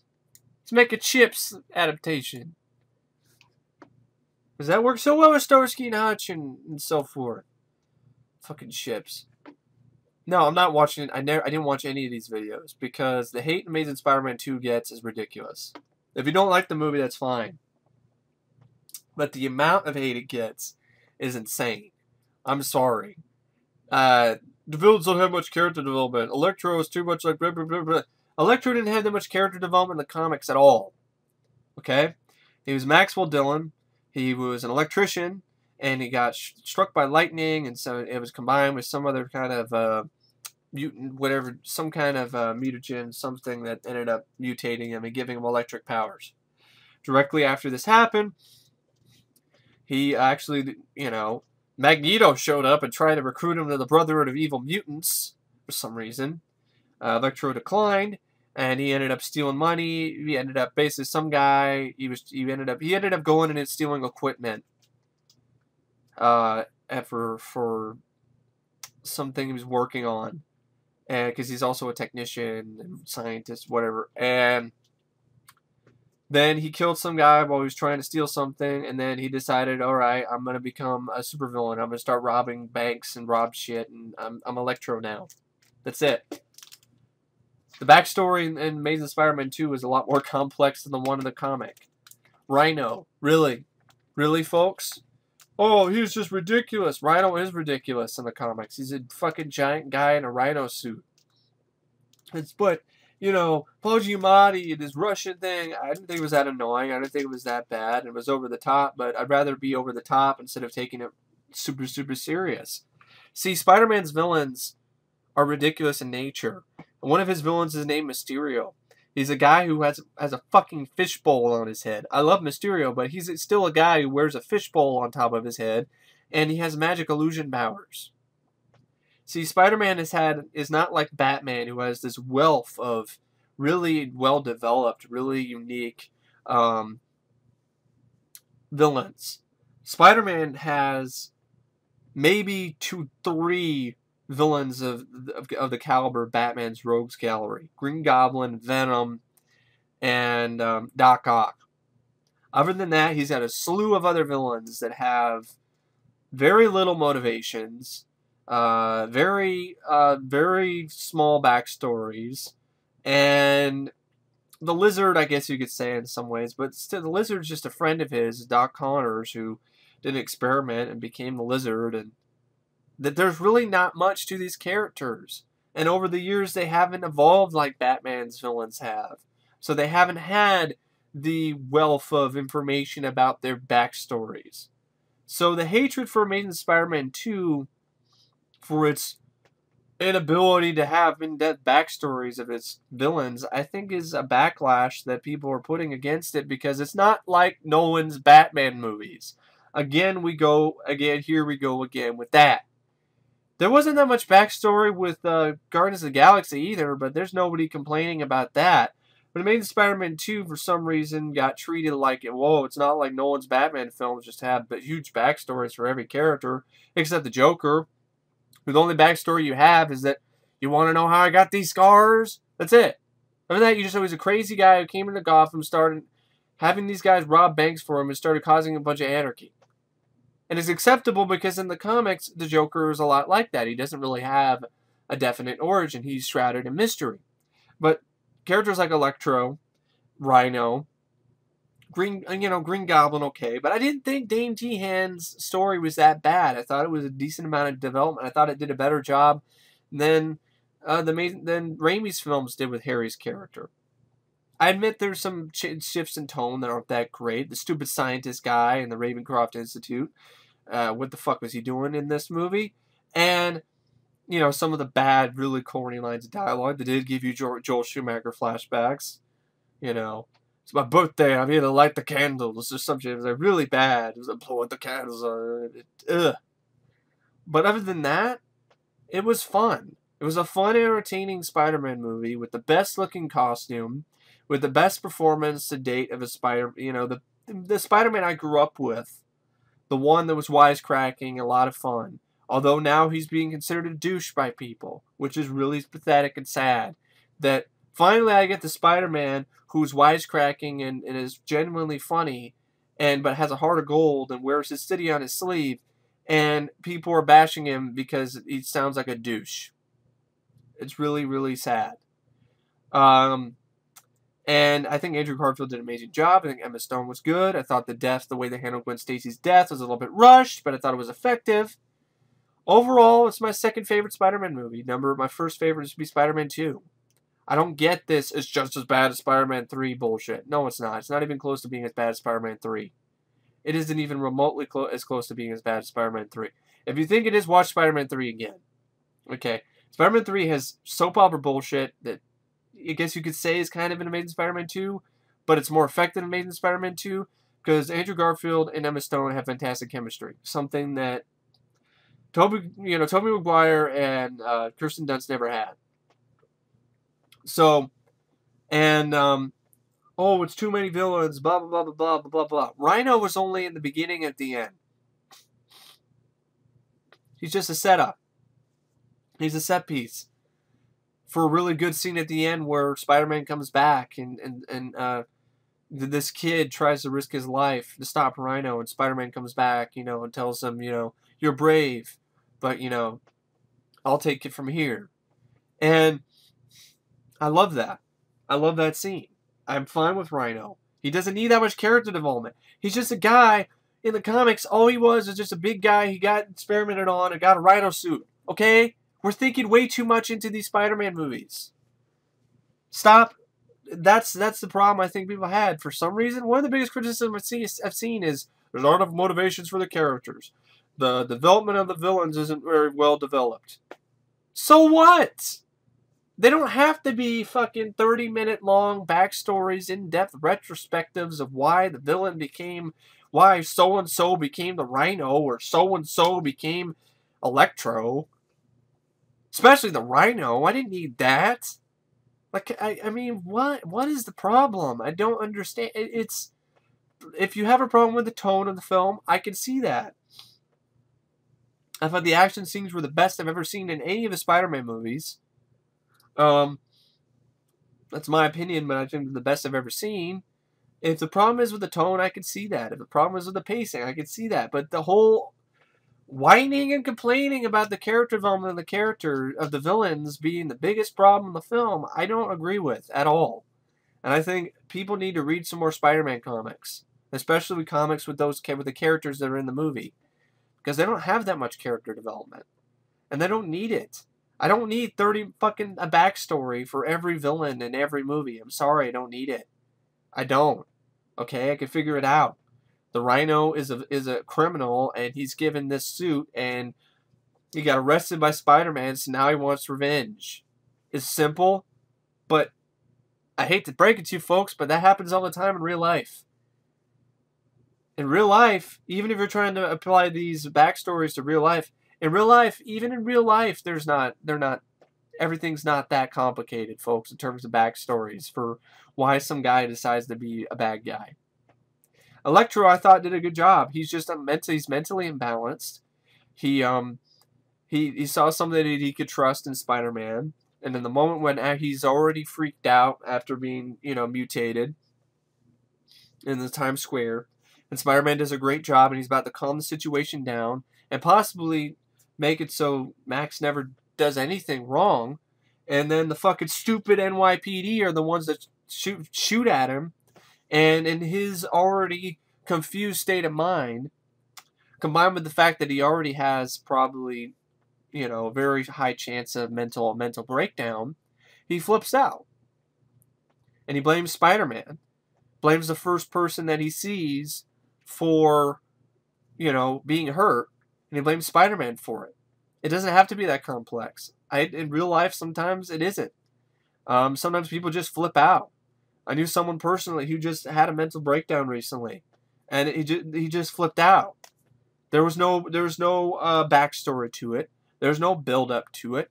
He just flipped out, and that's what happened with Electro. He could have been schizophrenic, or he could have definitely had a bipolar disorder, and then he had all these energy, and he was mutated, and he had all this power, and he didn't know what to do with it, and people were attacking him, and so he defended himself, and so the one person that he took his hatred out on was the one person that he saw in front of him, which is Spider-Man. It's that simple. It doesn't have to be rocket science. It doesn't have to be super, super complex. Think about Superman the movie. What's the motivation for Lex Luthor? What's his villainous motivation? He wants to create his own real estate. And he wants to do so by blowing up, a fault line with a nuclear missile. What's his beef with Superman?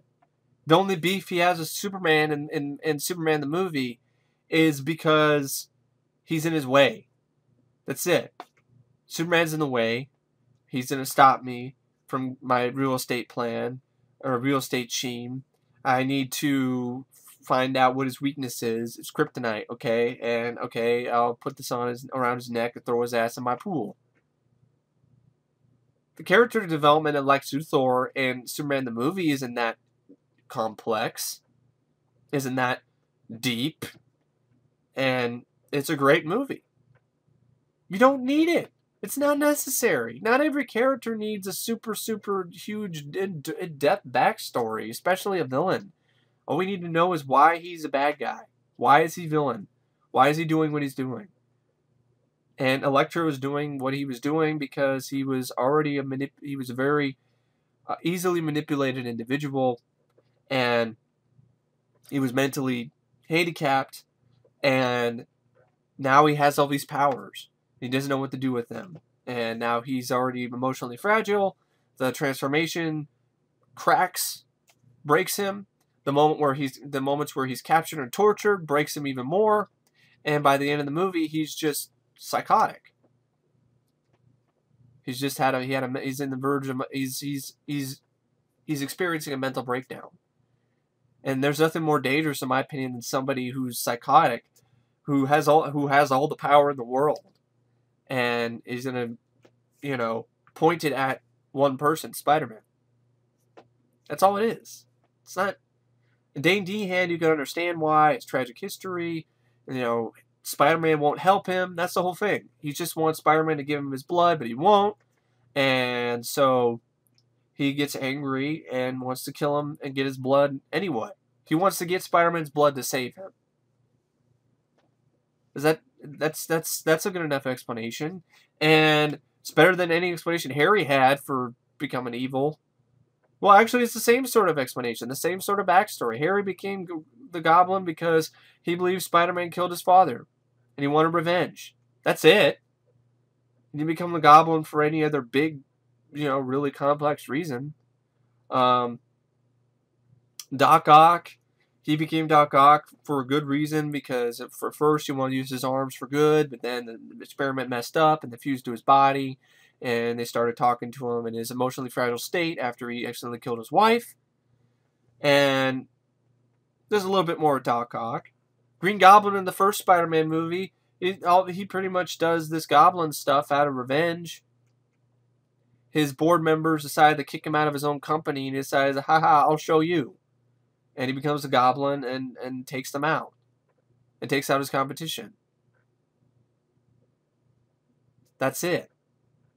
The motivations are a lot better in Amazing Spider-Man 2 than they are in Spider-Man 3. The villain motivations. Sandman, I guess he's doing a good thing. He was trying to help his daughter, but in reality, whatever. He killed Uncle Ben. It's all whole fuck-ups. Venom, even in the comic, his motivation wasn't that solid. It was just a psychotic guy who could have been bipolar, Eddie Brock. It's just the way they handled it was terrible in Spider-Man 3. If you think long and hard about it, folks, there isn't that much character development for a lot of villains in a lot of superhero movies. And this emphasis of bashing Spider-Man, Amazing Spider-Man 2, because there's not a lot of character development for the villains, I don't know where it came from. Because there's a lot of superhero movies that don't really have that much character development for the villains. Except the bare minimum, which is what the Amazing Spider-Man 2 had. Actually had a little bit more than that. I think people were just upset at Electro for some reason. Like, they expected he was going to have some in-depth, huge, amazing backstory. I'm like, it's Electro. It's Electro. It's not the Joker, it's Electro. And even the Joker didn't have a huge in-depth backstory. Like I said, even Lex Luthor did. So, there you have it. I just had to say that.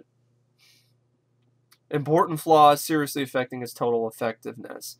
I disagree. I don't think it had that many serious flaws, or that many really bad flaws that really hurt its effectiveness. And one that I hear the most is character development for the villains. And I think it did an alright job with that. In comparison to a lot of these other superhero movies, it did just about as good of a job. But for some reason, it's getting bashed for doing the same thing that Richard Donner did years ago, and with Superman, and Tim Burton did with, you know, Batman, and even Batman Returns. Like the Penguin's motivations. It was pretty simple. At first, you know, it was the whole sort of thing where he was a freak, you know, and he wanted to do something to get revenge at Gotham, and then he was convinced by Max Schreck to vote for mayor, to, you know, be mayor of Gotham, and rule Gotham that way. But really, it was a way for Max Schreck to take control, and then things went wrong, and then he decided to go to his original plan and kill Gotham's firstborn children. Still really simple backstory. Is it because we didn't see any scenes of Max Dillon as a kid? We didn't see any scenes of him growing up as a kid or anything like that, that there's a problem now or whatever? I'm just saying. And there were actual scenes with him and his mother that were cut out of the film. So, and I don't think the film actually needed those scenes. I understood Max Dillon's motivations perfectly well. They were really cut and dry, and they were really simple, but I guess they were too simple for people, for audiences. They wanted something more complex for some reason for Electro's motivations. Like, what the hell would his motivations be? I'm just saying, please, enlighten me. What would his motivations be, other than somehow destroy New York? I want revenge for something. I mean, what other motivations could he have had that would have pleased you? That's all I'm saying. I don't think there's that many bad flaws, and I don't think the screenwriting was that terrible. I think the tone of the film was an issue at the most. That's it. The tone, the humor that didn't work, and that's all I have to say about Amazing Spider-Man 2. Other than that, I think it worked really well. So get off its back. But still, seriously, if you don't like it, that's fine. But I don't understand why it gets so much hate. I don't understand it. I guess now I understand how people feel, how fans of Man of Steel feel, you know, who don't understand why people hate Man of Steel so much. Now I'm on that other side of the fence. I don't understand why people hate Amazing Spider-Man 2 so much. I thought it improved upon The Amazing Spider-Man by multiple ways, and was a very rousing, fun, entertaining, fun Spider-Man movie. It felt exactly like, it gave me the exact same feelings I you know, remember feeling watching the 90s cartoon, and or reading, you know, some of the comics when I was growing up. But I guess it wasn't serious enough for audiences, or it didn't have enough character development, which I call bullshit on that, and I've explained why. So yeah, I know this is a long one, but I mean, there's a lot of things I missed a bunch of weeks, and there's a lot of things I want to talk about. So, new set photo, could say whatever. I don't. It's not just a photo. It's not gonna tell me everything I need to know. Frozen's getting theatrical follow-up. Okay, whatever. Loki gets his own movie. Thanks to a fan. It's not really a real movie. It's just putting together clips from the movie from his scenes from other movies. It's whatever. Edge of Tomorrow just hit a major milestone. Yeah, it's his first movie, not, you know, Mission Impossible film that made $100 million domestic. Back to the Future planning a massive immersive 30th anniversary screening. Thing is, though, you're gonna have to pay $80 to $100, and you won't know where it's showing. It probably won't show around your time. It's gonna show at LA. And the reason why you're paying so much, folks, is because, hey, it's a screening setting and a recreation of Hill Valley, and you don't even get to sit on chairs. You get to sit on your ass on fucking asphalt for pay $80 to $100. You know what? I'll just, sit back at home and watch Back to the Future on Blu-ray in my living room for free. If I want to watch Back to the Future again. Monsters Dark Continent. Yeah, another. I'm gonna see what a monster for some reason.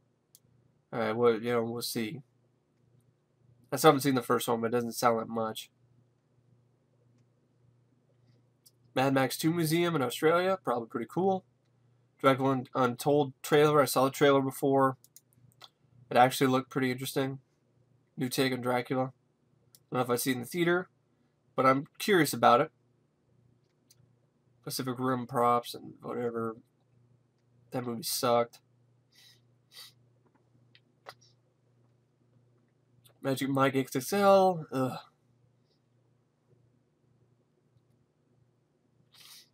Excuse me.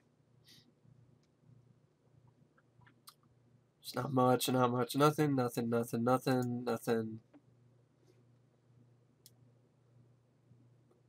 Pain Restoration, movies all George Lucas' mistakes, but you can't sell it.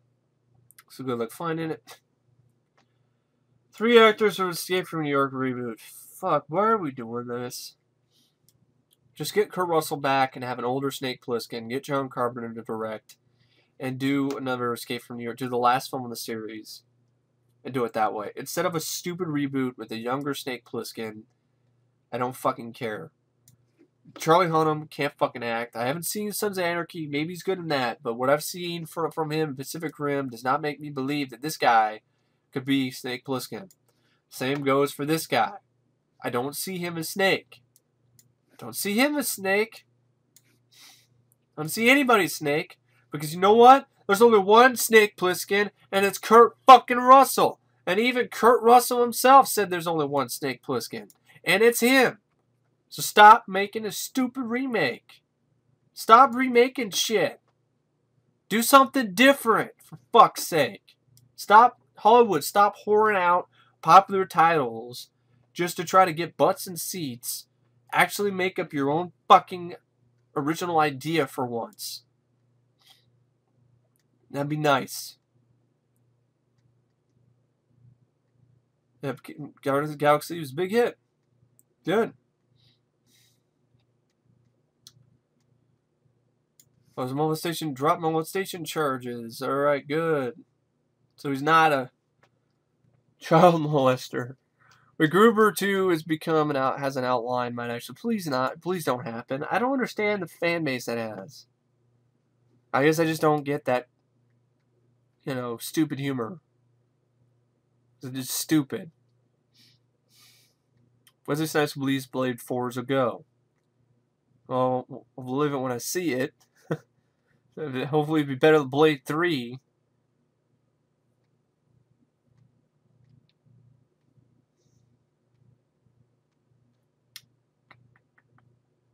San Diego Comic-Con might no longer be in San Diego.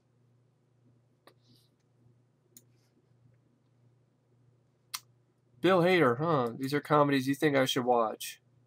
I don't think you're that funny of a actor anyway. But, alright. Wow, he actually has a lot of really good comedies on here. Even though Evil Dead 2, I don't really consider a straight-up comedy, but... Ah. Well, Bill Hader, got a lot of good choices there. I like your taste. Dr. Doom will possibly look different, I guess. Yeah, Ghostbusters movies ruin movies for your mom, but she's... I don't know why that movie would... A fucking... Hey, yeah, I liked Underworld 4. But no, let's reboot the franchise instead. That's just ridiculous. Stop rebooting shit. Would you come up with a different idea than Underworld? Instead of rebooting the fucking thing?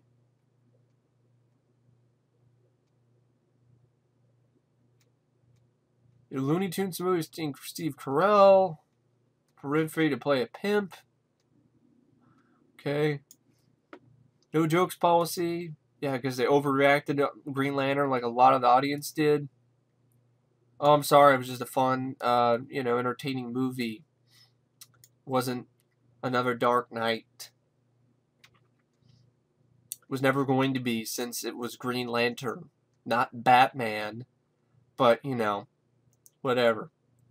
I admit Green Lantern could be better, but I don't think it is notoriously one of the worst movies of all time. I don't think it's that bad.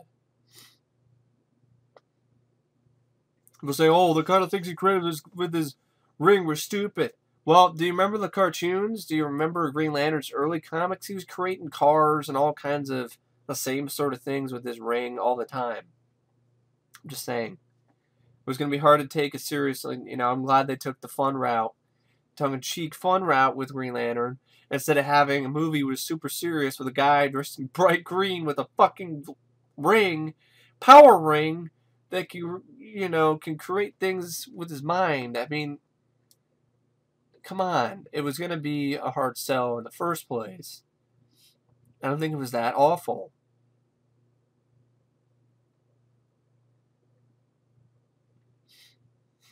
The villain was kind of shitty, but I didn't mind the movie.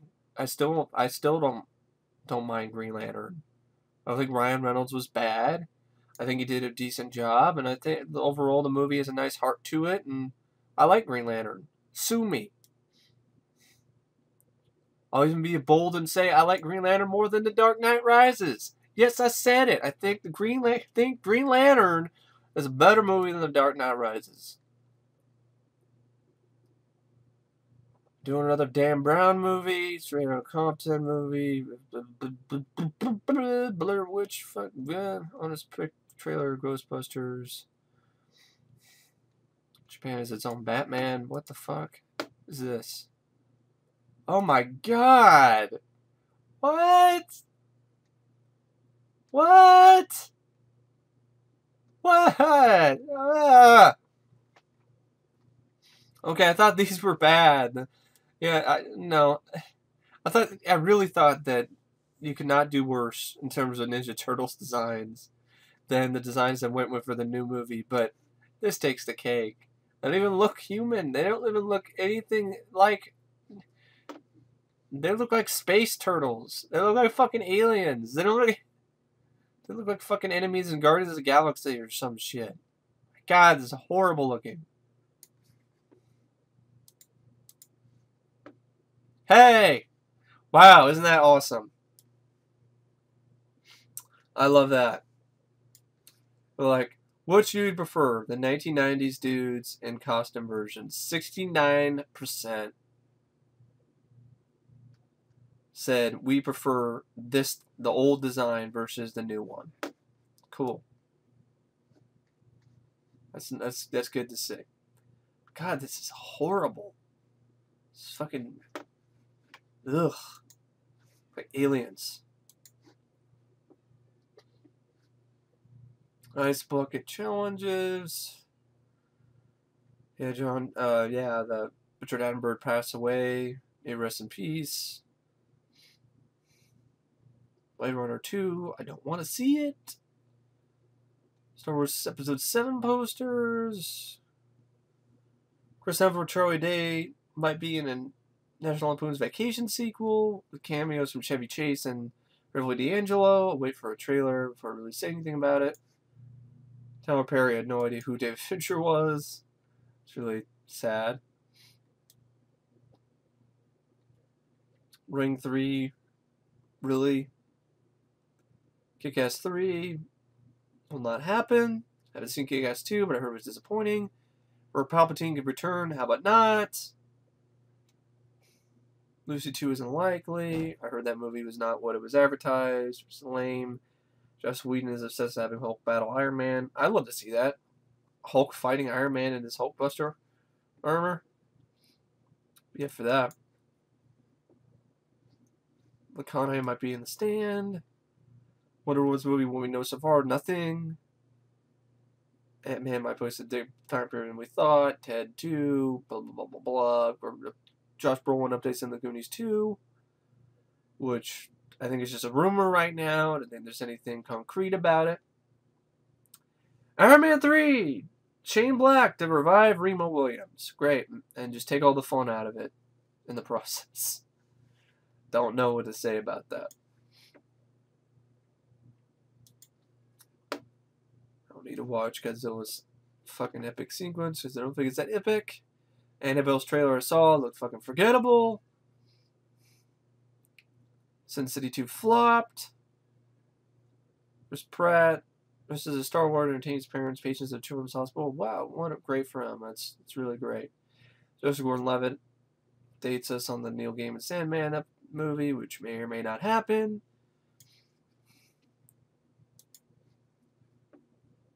Cage is playing a samurai. That'd be cool. Uncut versions of Star Wars may be coming to Blu-ray. I wish. I highly doubt it. November Man 2 has already been greenlit. After the movie bombed, the movie didn't make barely anything. Pierce Brosnan almost played Batman for Tim Burton. Huh. Might have been interesting. No, my opinion's in the new TMT, but that's really great of Paramount to do that. To help a sick TMT fan and, help him see the film. Yeah, there's a Bill Murray Day. Already happened. Frank Miller hates every Batman movie, refuses to watch any of them. Probably how he feels about RoboCop movies.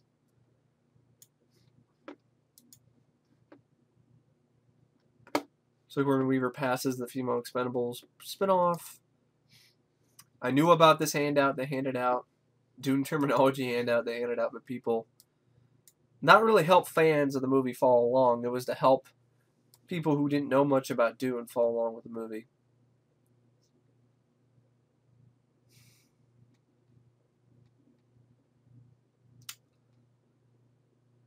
Halloween movie, that was proven as a rumor. Bradley Cooper to become Mac Bolan. Wait for a trailer. I'm interested to see an Executioner movie.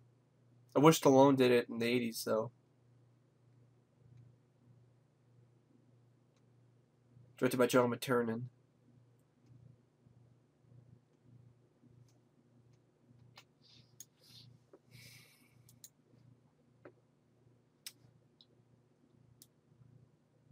Okay. This is Fallen sequel. It's a different director. Two of the Expendables are gay lovers. Yeah, Arnold Schwarzenegger is gay. So is Jet Li. Well, 3 was not undone by piracy. Exactly, it was undone because it's a piece of shit.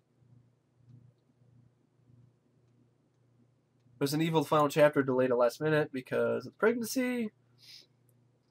Edge of Tomorrow is no longer called Edge of Tomorrow. It's called some stupid shit. Hey, it's not Edge of Tomorrow anymore. It's Live, Die, Repeat / Edge of Tomorrow. Really stupid. Disney's doing another 2,000 Leagues Under the Sea. Might be interested in that. Expendables 3 robbed us of a much needed was a Snipes renaissance. Yeah, because it fucked it up, and gave him nothing to do.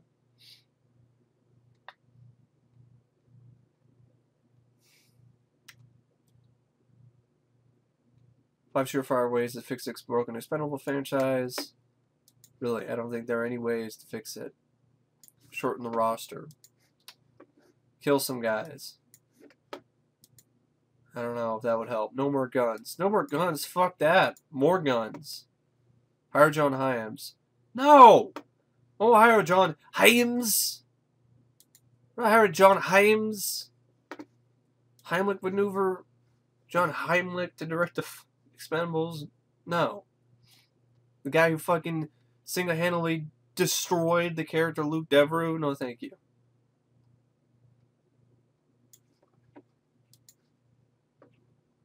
Robin Williams might be cut out from the final film he did because he might not have finished his voiceover work for it, which is really too bad, but it happens. Chris Farley did a lot of the voiceover work for Shrek. They had to completely redo everything. It was also a much different movie, too.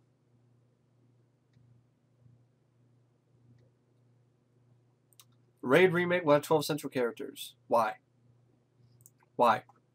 Why are we doing a remake of that? Stallone is training for Rambo 5 now, because he's doing Rambo 5.